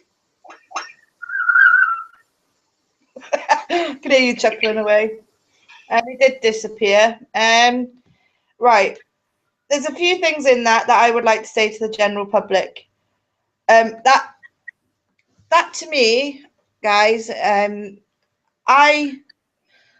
well, Michael, you've heard what I've said to Northamptonshire Police. And it is along the lines of that, but I would never ever advise anybody to say, get back in your pork machine and drive off. I would never ever advise on calling police officer bacon breath either. I just cut the bone with calling a police officer trotter. And I have done that on one or two occasions where I have actually called them trotter. Yes, it's also not a good idea to call a police officer a porcine cretin either. No, calling names isn't going to get you guys anywhere. But that, if you take out the raw emotion of the guy, because in that situation you're going to feel quite, as he says, distressed and alarmed. You take it all out and just keep the words, apart from bacon breath and pork machine, and I can smell bacon. If you take them words out, it actually is quite a brilliant way of dealing with the police. Is it not, Michael? Yes, I'm taking out those words. I mean, I was nearly on the floor just now, laughing so much. I mean that guy. I mean, yeah, like you said, after removing words like bacon breath and pork machine. Yeah, I thought he handled it very well indeed, because I mean those officers had no legitimate reason for stopping him. They had no legitimate reason for getting him out of the car. Every time he asked them, they would not give a straight answer, which indicates to me that they knew themselves. They were acting unlawfully. And the other officers were, like, obviously the two blondies, as I like to call them. They were just standing there being very, very quiet. Now that to me is very strange. Yeah, I noticed the coloured police officer was brandishing the little sort of miniature CCTV camera. He looked completely confused. As kind of as much as the look on his face was kind of, what the hell am I doing here? I mean, he was very gorgeous. I feel sorry for that coloured officer, because I no doubt he's a good officer. He could look. I think he looked to me as if he didn't want to be there. If that was the case, then yeah, I've got a lot of sympathy for him. I mean, especially when you've got a colleague who's behaving like some psychotic moron.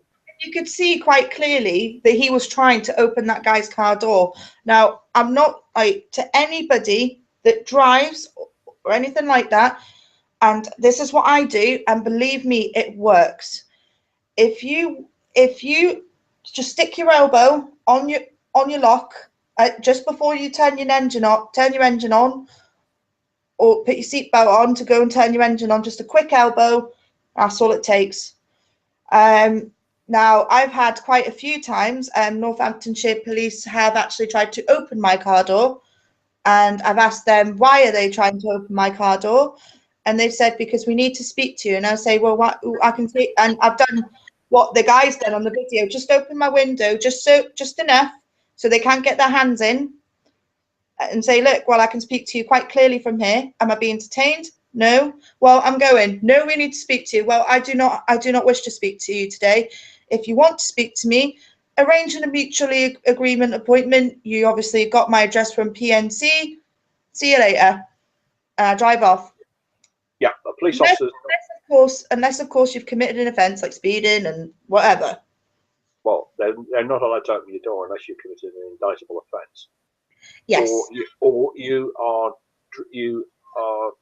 driving erratically and they can smell alcohol in your breath, in which case they will do that to stop you from driving the vehicle any further. They are entitled under those circumstances, or if you're under the influence of drugs, they are entitled to then take the keys, because obviously you are unfit. But they have to do that in a very calm manner, not to the way they were going, Michael. I thought they were going to pull him out of the car. If they've done that, I mean, there is another video on YouTube where there are a group of psychotic Hayden and Somerset officers in Bristol basically smashing windows of a pregnant woman in the back of the car. They've got no legitimate reason for doing it. Unfortunately, you have got officers like this who are out of control. Now, the decent police officers, unfortunately, have to work with these idiots, and they are idiots. I because did they're have not, it, because Michael. not only are they giving the police forces and the police service in general a bad name, Uh-huh. they're also giving the decent, honest officers a bad name as well, which they don't deserve. It's Mhm. also causing, I mean, it's like the officer who knocked on my door this morning. It's causing them a lot of anxiety because they think, oh, God, do I have to work with them? Some don't even want to go into work. It's affecting them that badly. I mean, the one I spoke to this morning, he said you don't want to be in the job the way it is at the moment. I mean, that to me says an awful lot. It's a damning indictment of a police service. I mean, I was a policeman for about 9 years. I mean, yes, I saw some corruption in my time, but generally, a lot of people join the police force with good intentions and to serve the public and to fight the corner for the little guy and the vulnerable. But unfortunately, you do get a small amount.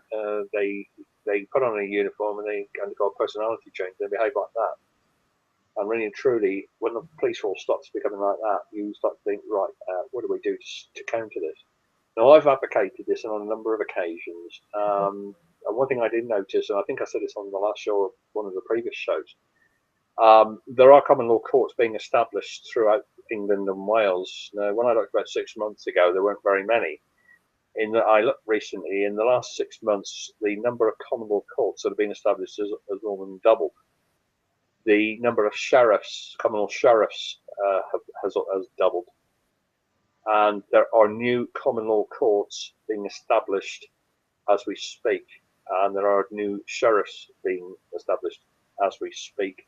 Now, this is something apparently that I think it's on the Magna Carta or the Bill of Rights allows, where the population lose all faith and all confidence in the courts that the state sets up. They don't have to set up their own courts. Now, I can see this happen. Now, if this keeps happening, it's going to reach the stage where the common law courts will start to take over from the what I call the Mickey Mouse courts, because that's all they are. They are no more than they might as well have owned by and run by Disney World, because it's just they've got no legitimacy anymore. You don't get justice there. They're trying to cut more money out of the justice budget, so justice is kind of denied to everyone, unless you kind of you're well sort of endowed with money. But if it gets to that point, I mean, this is when the common law courts are going to start kind of really coming into their own, and people just won't bother to go to the magistrates' courts or the county courts or any of those courts. They'll go to the common law court because they would. Your sheriffs and your magistrates would have been appointed by communities, not by a politician who is just basically a sort of a front person for the bankers. Yeah. And at least then, I mean, I think these common law courts is what will restore people's faith in justice. I mean, with sheriffs, I mean, in America, you have sheriffs that have got police powers, and they can arrest police officers. They can investigate police officers for malpractice and misconduct. And I can see it coming. I can see it's coming. It's coming. As that guy said in the video, misfeasance in public office as well. But I just wanted to touch on something quickly. If you do ever get stopped, and I mean like stopped as in like on foot, on bike, on your hands, or in a car, ask if you're being detained. If they say yes, and this is what a friend said when I met them at Peterborough, they said ask them if they're legally trained as well, and if they say no, I've added a little bit onto that, Michael. I don't know whether you believe this is right or wrong. I mean, I know you'll soon correct me if I'm wrong. Yeah. I say to them, well, what I would tend to say to them is, well, how can you enforce something and enforce the law then if you're not legally trained? I'm actually questioning your competence as an officer of the law. Yeah, you're quite within your rights to do that, because I was at the training school for I was there for about 16 weeks. The Ministry of Defence, because there was slightly fewer things to learn. I was about 10 weeks. But no, very few of them actually go to training schools. I mean, my old force, the Ministry of Defence, I mean, they've got a 17-week residential course. I mean, during that time, they learn law, they learn procedure, they have to be competent in the use of firearms, because some of the stations they could get sent to, there are certain things that are kept there that have to be guarded by armed police officers who have instructions to shoot if intruders try to get in. There is a reason for that, and it's basically for public safety, because some of the material kept in some of those establishments, if it fell into the hands of people with ill intent, it could kill a lot of people, and therefore that's why they're armed. So don't feel that when you come across any Ministry of Defence police officer brandishing a Heckler and Koch MP7 or a Glock pistol, they're just for show, or just to sort of scare the living daylights out of you. If it's near a particular type of establishment, they're there basically to stop people with ill intent getting in and getting at the material in there, which if they were terrorists, I mean, they could make a dirty bomb with it, basically. And people who kind of know what the word dirty bomb means know what I'm going on about.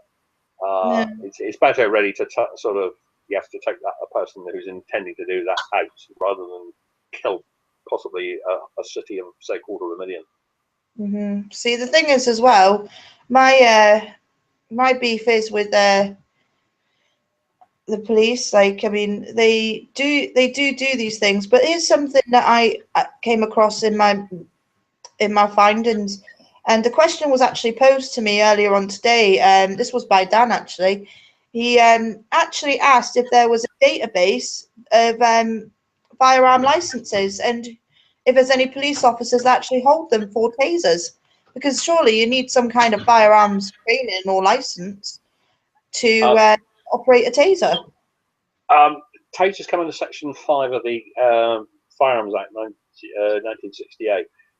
Things like carbines, which is what a Heckler and Koch MP7 or an MP5 is, those come into Section 1. They're called prohibited weapons. Police are exempt from the Firearms Act in respect of Section 1 firearms, which are things like Glock pistols and Heckler and Koch carbine guns. Tasers come under Section 5. They're a firearm capable of discharging a noxious gas or other sort of dangerous thing, like an electric barb. To be honest, I mean, yes, they should have a record of how many officers have had training in the use of tasers and are authorised to carry tasers.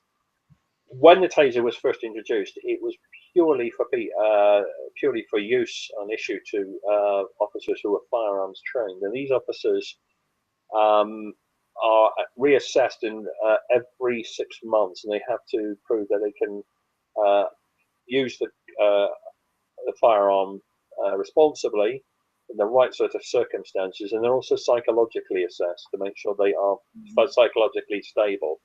I mean, if you've got an officer who's not psychologically stable, then they are a danger not only to the public, they're a danger to themselves and their colleagues. And if an officer did become psychologically unsound, they would have to say, sorry, no, you can't carry on as a firearms officer. And if they do get any sort of mental health issues, which would contraindicate them being allowed to draw firearms, and obviously the police will do what they can. And I mean, if they do their jobs properly, if senior officers do their jobs properly, they will say, right, sorry, we have to take you off firearms duties until this is sorted out, and then we will not let you go back on until you have we have a report from a consultant to say, yes, you're okay now. But then they would have to have the sort of psychological assessment they have to handle firearms is quite strict. It's not like you go in and your GP refers you for a psychiatric assessment because you've fallen in with anxiety or something like that. I mean, the sort of assessment firearms officers would have is quite strict, because obviously you're putting the means into their hands, an instrument which is capable of killing someone. And therefore, you have to be absolutely sure that person is safe, 100% safe, if not 110% safe, to have that with them, and that they're not going to try and blow people out of existence. So please let me assure anybody who's listening that if, when things are done properly, these safeguards are in place. Unfortunately, I think as we've heard from the Greater Manchester Police area, 2 people have been shot, one with a firearm, one with a taser, and unfortunately they've died as a result of it.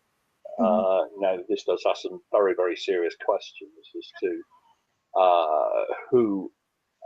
whether these officers are mentally fit to be handling firearms, who gave the order to fire, and whether these officers are being subjected to any form of NLP or psychological reframing, which has made them behave in that way. Now, there was an incident down here in Plymouth, I think it was a couple of years ago, where a rather disturbed young man doused himself in cigarette lighter fuel, which is butane, and he was threatening to set light to himself, and a police officer pulled out a taser and pulled the trigger. Well, electricity and flammable liquids do not mix, and of course this police officer couldn't understand why this disturbed young man suddenly burst into flame. Well, this young man suffered, sadly, 3rd-degree burns, which are very, very serious over about 70% of his body. Even though he's rushed to Derriford Hospital, unfortunately, rather tragically, he died as a result of it. And that officer was investigated, and alarmingly, that the investigation said, "Oh no, he's done nothing wrong." Well, really, I would question: was that officer in was his psychological state stable or not? I mean, he should have been taken up and given an immediate psychiatric assessment. Also, I mean, any investigator should have looked at the courses he's been on. I mean, if he's been on any of these common purpose courses, like Diversity or Matrix or one of those, if I saw that, if I was an investigating officer and I saw that on his personal file, and I knew exactly what those were, I would be very, very concerned, and I would start asking questions of the police force as senior management. What is going on? Why was this officer allowed to take out this sort of instrument when he's been on courses that are known to skew their ego in a way that makes them dangerous? I mean, the public have a right to be protected. I mean, the police are there, supposed to be there to protect the people's. The primary duty and responsibility of any police officer is the protection and preservation of life. Well, I'm sorry, but if you've got somebody on the loose with a small sort of pistol capable of discharging a 50,000 volt electric shock, I don't call that complying with the primary duty and responsibility of a police officer. I mean, it's supposed to protect life, not bring it to an end. So, I mean, these tasers, I think, I mean, it is known that the police have been stockpiling automatic weapons and tasers as if there was no tomorrow.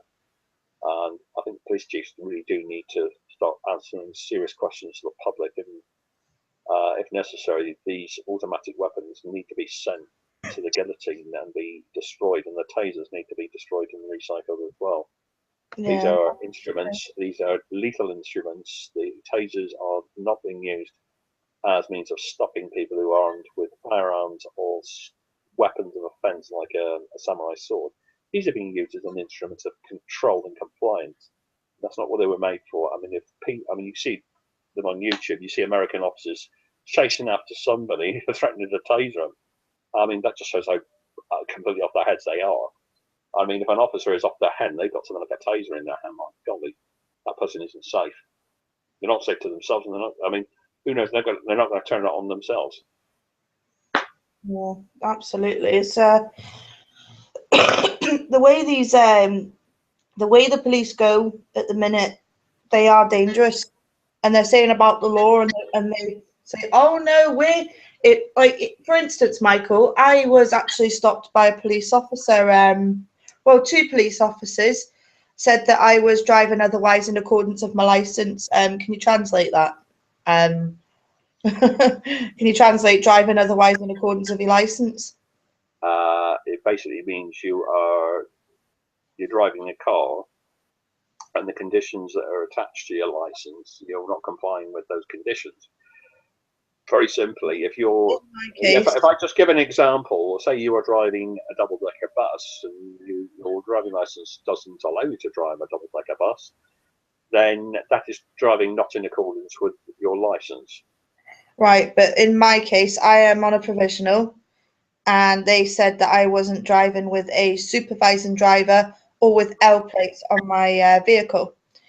When actually I did have L plates, but they, being the crappy pound shop jobs, they blew off because of the shape of my car. And I didn't realise that till I'd actually pulled up outside my house, and I was actually walking to go into my house, and they said, "Oh, we need to speak to you." And I said, "Am I being detained?" They said, "No," and I went, "Well, I'm going." And they said, "No, you need to stay here." And I said, "Well, that means I'm being detained then, aren't I?" And they actually falsified a report and said that well, he was my partner. Dan was before he became my husband. He said they said that he was actually my father-in-law, and I don't understand how, if you stood my father-in-law and Dan next to each other, there would be a very big difference. But they said that they basically made up a pack of lies, and I told my solicitor that, and my solicitor actually got the report,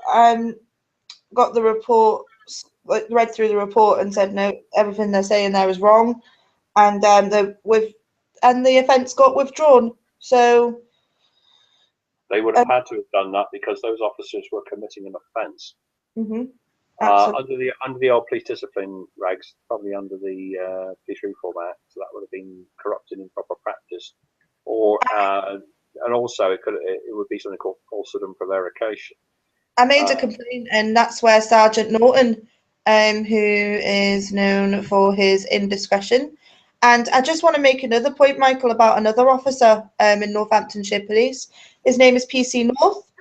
And from what I hear, and from a friend or relative of mine, I'm not going to mention directly who they are, they have text messages on an old mobile phone that are very suggestive onto how he could make life easier for her, and basically said, I will give you vodka, I will give you cigarettes, amongst other unsavory activities, to get information about wanted people that she knew. That is abuse of their position. In fact, that is corruption. That's corruption, corrupt and improper practice. It is. And Michael, this does not go to just my friend or relative. This goes to other police. This goes to other women, and they're all over the age of 18. Just to let everybody know, they are all over the age of 18. And the thing is, Michael, these women are single mothers. Vulnerable people, in other words. The one thing that sticks out like a sore thumb, Stacey, is that any evidence that that police officer obtained in that manner will be inadmissible in a court of law. They actually, because of the way it was obtained. Also, making a false report, making up evidence, and if that was going to be used to mount a prosecution, that would be perverting the course of justice. It's a very, very serious offence. It's an indictable offence, and it carries a maximum penalty of life imprisonment. exactly. I mean, if police officers think it's clever to do that, I've got news for them. They are going to, Section 26 will be the least of their worries. I mean, that only carries 14 years. Right. That carries a life. But to PC North personally, I know that you have sent these text messages. I have read them myself, and the suggestiveness that you have sent, and apparently you have a girlfriend. And if your girlfriend ever knew about it, about whether you were texting this young lady, it would be the end of your relationship. Think very carefully on the next person you text, or the next young lady you text. Yeah, if I could just add something to that, Stacey, I've got this message for PC North. What you're doing is not only corrupt, it is also very illegal. If any evidence you obtain in that manner, you know yourself, is going to be totally inadmissible in a court of law. If you use that evidence obtained in that manner in order to mount a prosecution of any description, then that could well be perverting the course of justice. The maximum penalty for that is life imprisonment. Now, if you think that Section 26 of the Criminal Justice in Courts Act is anything to worry about, that only carries a maximum penalty of 14 years. But I'm telling you now, PC North, you are playing with fire. And I'm not saying that for effect. You are going to get badly burned, and so are other people. So cut it out. And if you've got any decent colleagues who unfortunately have to work with you, please shop this numpty before he drops all of you in it. The thing is, Michael, it's public knowledge that because PC North, you are a very pretty boy. And I would hate to see your pretty boy face being taken to Wood Hill with some of the people that I have come to know from having an ex-boyfriend that was in Wood Hill. And I would honestly hate for you to be stuck on a lifer's wing. Let's put it that way in Wood Hill, because they are all nasty. I'm not saying all of them are nasty. I've never met any of them personally, but I'm just saying they can be very nasty if they want to be. Yeah, and another thing, if people are offended up in Northside because of you doing what you have, Yes. and that evidence is questionable, then you do realise that is unlawful. That's unlawful imprisonment. In fact, it is false imprisonment. And you could end up there, as Stacey has said, you could end up there yourself, or perhaps in another prison, a much more with a higher category because of what you did. No, this is a double A cat, Michael Woodhill is. Well, yeah, sometimes it depends on what they've done. I mean, if somebody's been sent to prison because of a corrupt police officer, or because of a police officer's corrupt behaviour, and that police officer's corrupt is corrupt behaviour ends up with them being sent to jail, and they don't get sent to the prison where people who've been sent because of it. I mean, it doesn't take a lot of imagination as to the sort of thing that could end up happening. I mean, yeah, Rule 43. You'll be glad you're being held under Rule 43, mate. Yeah, it's sort of behaviour's got to stop, because otherwise, people are going. I mean, the day's going to come when the people are going to turn round, and you are going to be grabbed hold of. You won't get your head kicked in, but I'll tell you something. You'll be put in front of a magistrate, and that'll be the end of it. Here's something, Michael. I'm still sticking to PC North. Hello, and any of our friends at GCHQ. Could you actually pass this evidence on and get in contact with me about his evidence, about the said evidence of my friend or relative? He has actually, and I know this for a fact because, well, this friend or relative has no reason to lie. He's used his vehicle to go, used his police vehicle to go to this friend or relative's home, and knocked on the door and said, "Hiya, can I come in? It's just an informal chat. I just want to ask you where XYZ person," whoever. It's been a number of people that have asked this relative or friend of mine, and yeah, they've asked pretty much loads of dodgy questions, all this kind of stuff.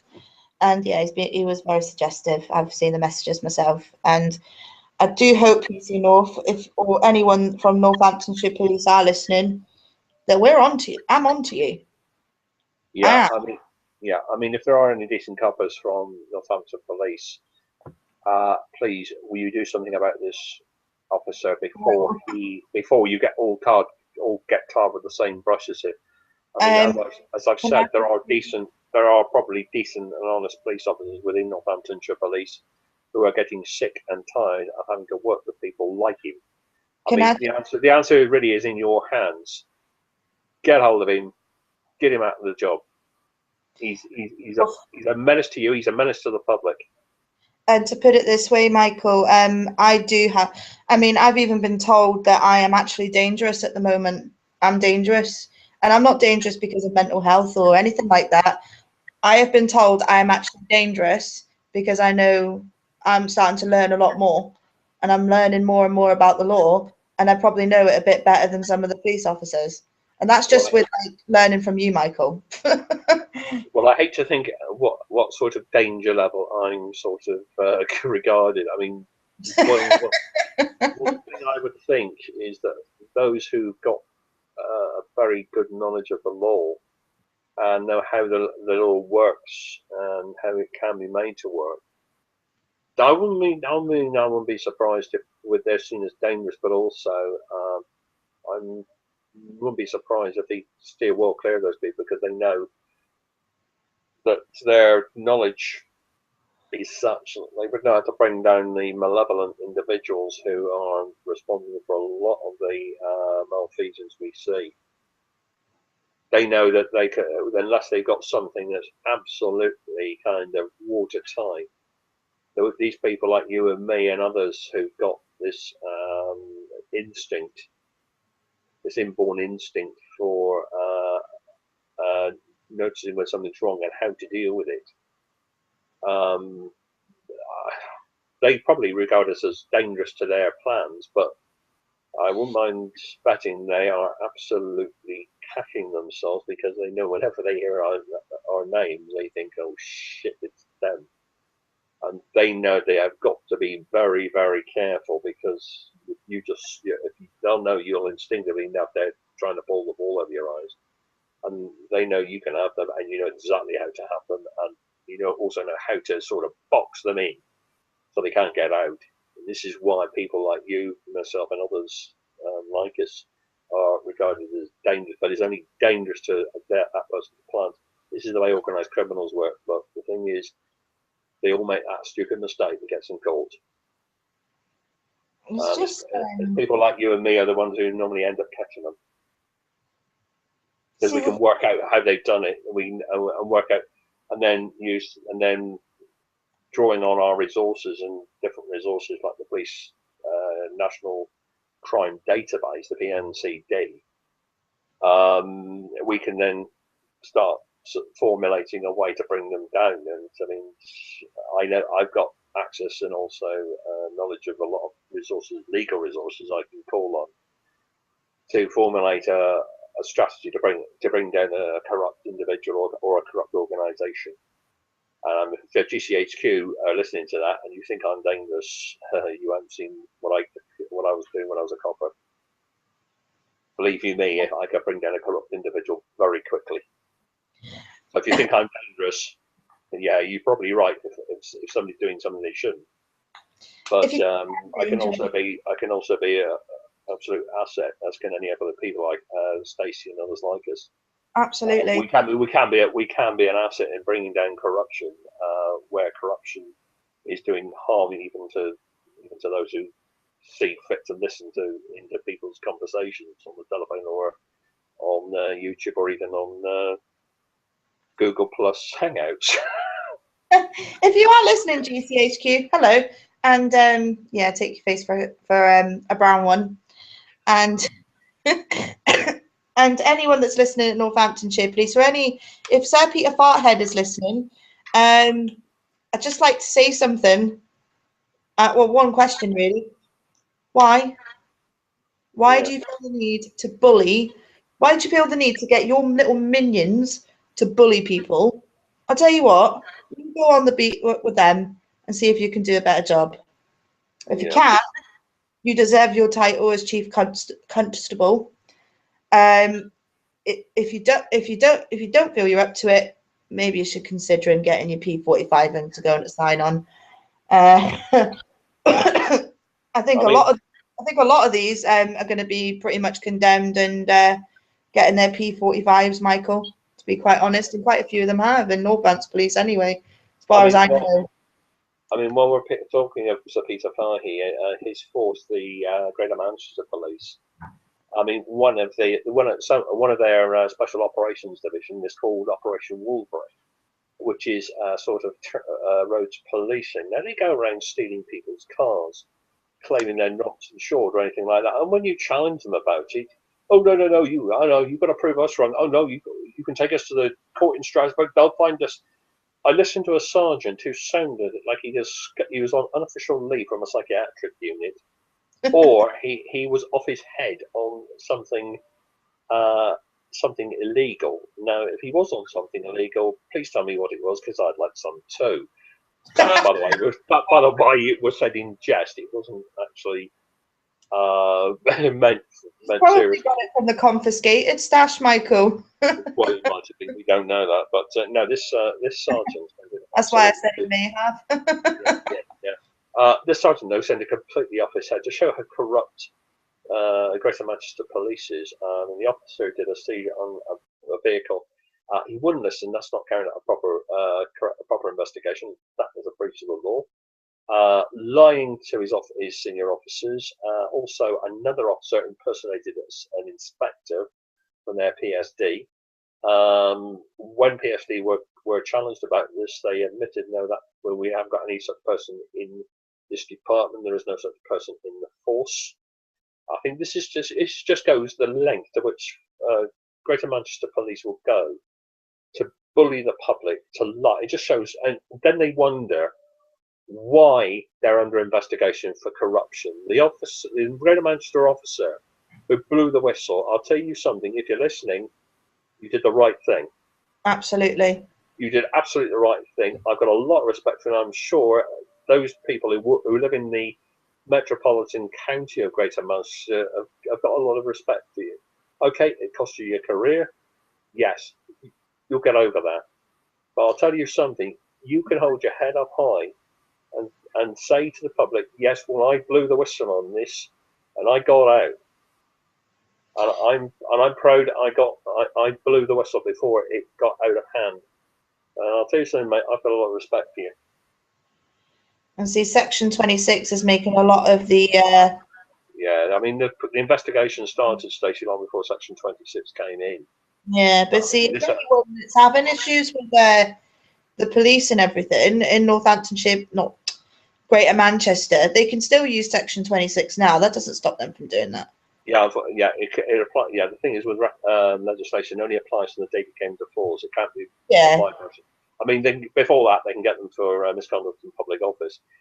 But I'm going to say this: Operation Wolverine needs to be closed down now. And what they've done, the seizures they've made, the vehicles they've destroyed. I found that even one of the recovery firms they use takes the people's cars to be crushed. They're not even a waste carrier. They haven't got an environmental agency license, which is illegal. Ooh. This just shows how corrupt Greater Manchester Police is. It's time to wake up and smell the coffee for the people of Manchester to turn on Fahy, demand his immediate resignation. If the Police and Crime Commissioner has got any balls, he will sack him, and he will also sack the Deputy Chief Constable and the Assistant Chief Constables, because take them out and then start weeding out the corrupt officers from Constable right up to Chief Superintendent. Leave the decent ones there, because at least the people who live in Greater Manchester will at least have some faith in their police force once more. Manchester and Lancashire once had good police forces, and it's been this reorganisation. I mean, Greater Manchester is rotten, and it's rotten to the core, and it's just a few who are causing it. So if the Police and Crime Commissioner of Greater Manchester is listening to this, get some balls, grow some backbone, and sack Fahy and the rest of the senior officers in that force. And another thing, close down Operation Wolverine. Which, to be quite honest, Michael, they do need to do that. But the thing is, we need more good police officers. We need people, that are going to be decent and actually go by what needs to be done. And okay, fair enough. There's criminals everywhere, right? But to be treated like a criminal when you probably haven't done anything wrong, or you don't know what you've done wrong. Yeah, you see, I mean, the decent officers, there are decent officers in Greater Manchester Police. And the trouble is, these good and decent officers are being bullied and pushed out and marginalised by the corrupt ones. And they're the ones I feel sorry for, because they're trying to do a good job. They're trying to protect the public. They're trying to serve the public. And as soon as they turn up, they immediately get abused because of because people have been mistreated by corrupt officers.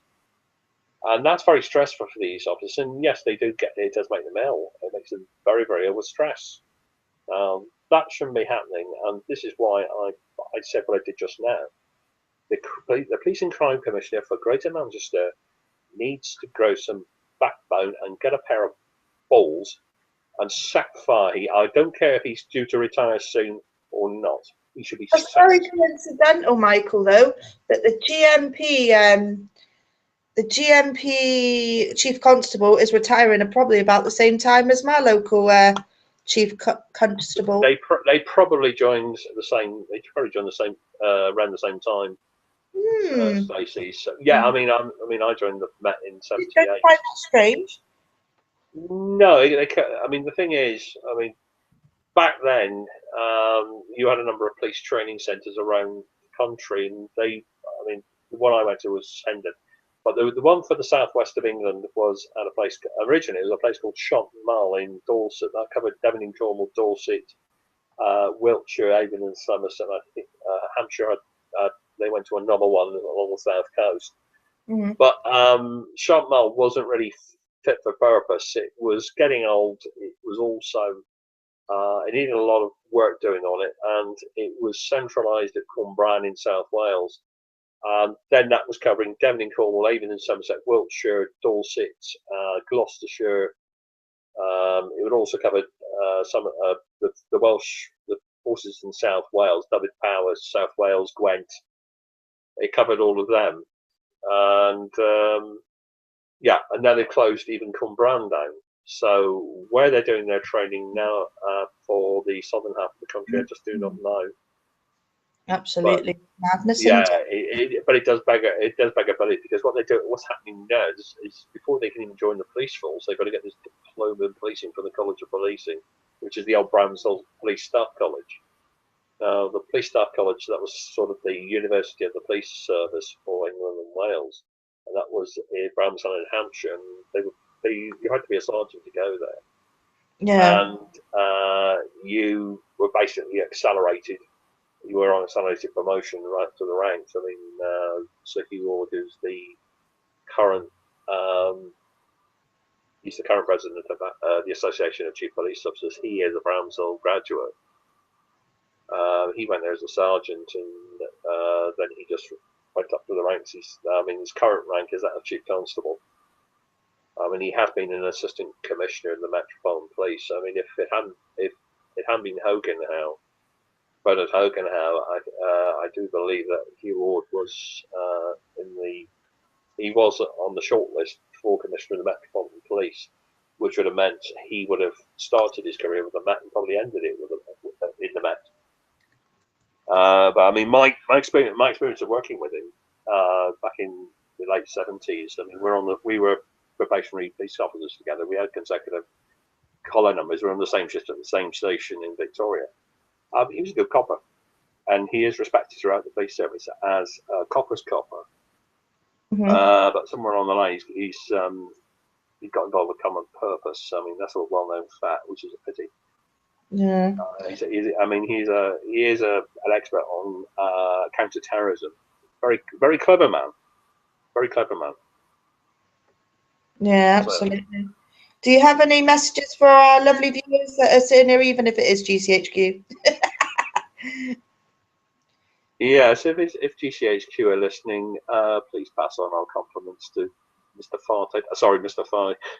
Fahy. I mean, really and truly, he really does need to get a grip on his officers, because we had this with James Anderson. I think in the end they retired him because they were getting a little concerned about his mental health, especially when he called himself God's cop. I think that's when things, No, yes. I think that's when even the people of Manchester started to think, is he living on the same planet as us? Well, probably was. It does beg the question: are some Greater Manchester police officers living on the same planet as us? I mean, there's no need for police corruption, and there's no need for local government corruption. I mean, we know that there are some corrupt Freemasons involved in this. I mean, there are decent Freemasons who do a lot of good for their communities, but unfortunately, there are also corrupt Freemasons. Those are using Freemasonry for corrupt purposes. I mean, really and truly, I can see there being a growing clamour to close down the Freemasons.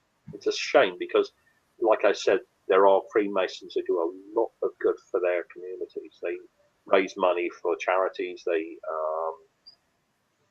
if there is something that he's doing within that community, they can often sort of use their connections to get things done for that community.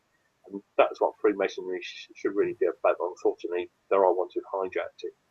And of course, it gives those good. It's like anything. It's like it gives the good Freemasons who do a lot of good for their communities. It gives them. They all get tarred with the same brush. It's like anything. And you get a bad doctor. All other doctors get tarred with the same brush, or they're all the same. It's often it's just one. You just need one to kind of give everybody else a bad name, well, which really isn't fair on the good ones.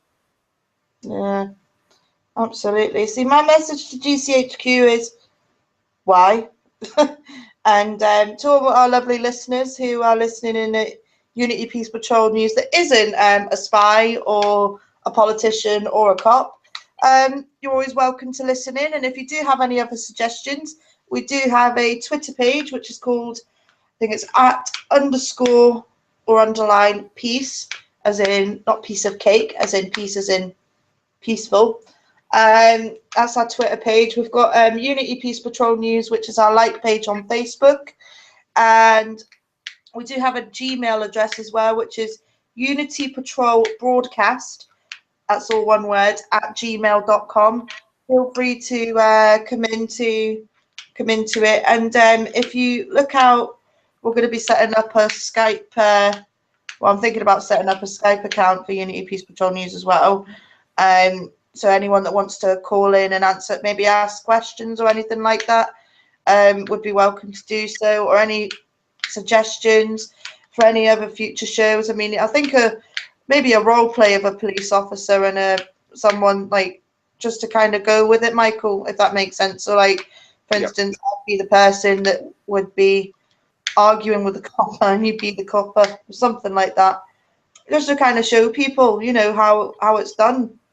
Yes, I mean, there may even be, I may even be able to lay my hands on some old videos that the police have used as training videos to show how it used to be done, and that's how it should still be done. Yeah. But it's not. It's been whoever's training them are training them in a very dark and very dangerous way. I mean, there was a case, I think, where somebody was restrained and they had they were kneed in the back or kneed in the chest, and they couldn't breathe. That is dangerous because that can snap the sternum, and if a broken rib goes through the heart, that could kill somebody. I mean, whoever's training them to do that is really and truly, that person needs to be kind of weeded out and locked up. That person is a danger to everyone. I think we need to start identifying those who are training the police to behave in that way. I mean, the sooner we have communal sheriffs who can clamp down on this, the better. So this is the thing, I mean, it is shocking the way this has actually gone down, that we need to do broadcasts and things like that, I mean, I have got a thing I'm going to put up on YouTube in a minute, that actually when I watch this, Michael, I think you'll agree with me with what we started off with the start of the show, which I'm thinking of actually sort of ending it with, is the revolutionary speech from V for Vendetta. What do you reckon for us to go out with? Yeah, so that's exactly the sort of thing to go out with. Yeah, Yeah. because as I say, the power of the people is stronger than the people in power. Is there anything else that you want to add before I do put this up? No, I mean that is very true. It's the people in power don't have the power at all. It's the people. It's the power of the people. Indeed.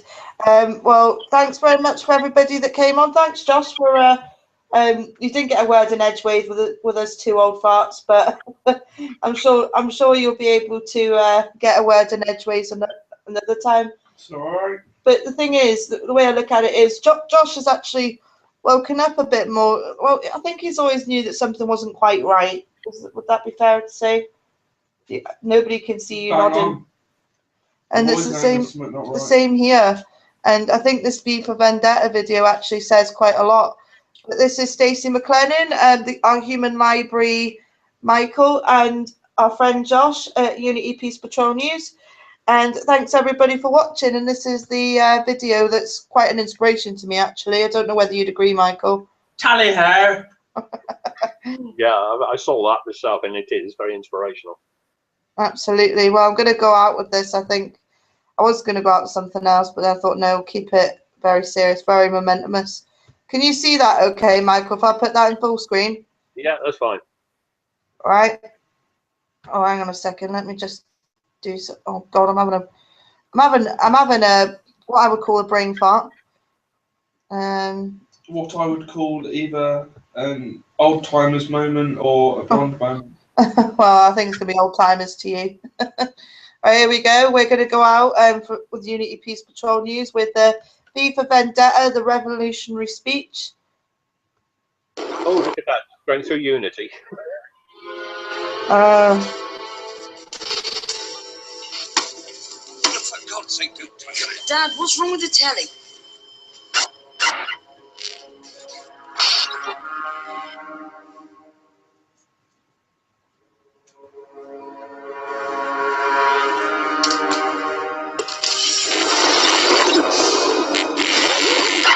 Good evening, London. Allow me first to apologize for this emergency shot. I do, like many of you, appreciate the comforts of the everyday routine, the security of the familiar, the tranquility of repetition. Bloody hell. I enjoy them as much as any bloke. But in the spirit of commemoration, whereby those important events of the past, usually associated with someone's death or the end of some awful bloody struggle, are celebrated with a nice holiday, I thought we could mark this November the 5th, a day that is sadly no longer remembered, by taking some time out of our daily lives to sit down and have a little chat. There are, of course, those who do not want us to speak.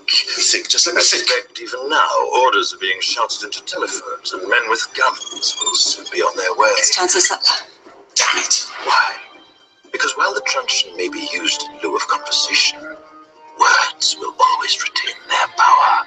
Words offer the means to meaning, and for those who listen, the enunciation of truth. And the truth is, there is something terribly wrong with this country, isn't there? You designed it, sir. You wanted it foolproof. You told me every television in London. Cruelty and injustice, intolerance and oppression. And where once you had the freedom to object, to think and speak as you saw fit, you now have censors and systems of surveillance coercing your conformity and soliciting your submission. Cameras. How did this happen? Who's to blame? Well, certainly there are those who are more responsible than others. They will be held accountable. But again, truth be told, if you're looking for the guilty, you need only look into a mirror. I know why you did it. I know you were afraid. Who wouldn't be? War, terror, disease.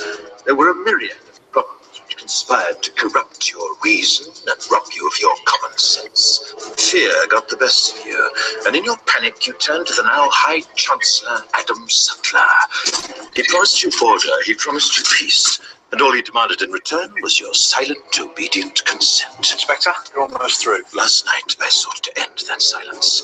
Last night, I destroyed the Old Bailey to remind this country of what it has forgotten.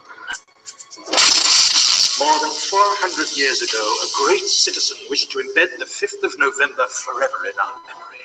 His hope was to remind the world that fairness, justice, and freedom are more than words. They are perspectives. So if you've seen nothing, if the crimes of this government remain unknown to you, then I would suggest that you allow the 5th of November to pass unmarked. But if you see what I see, if you feel as I feel, and if you would seek as I seek, then I ask you to stand beside me 1 year from tonight, outside the gates of Parliament, and together we shall give them a 5th of November that shall never, ever be forgotten.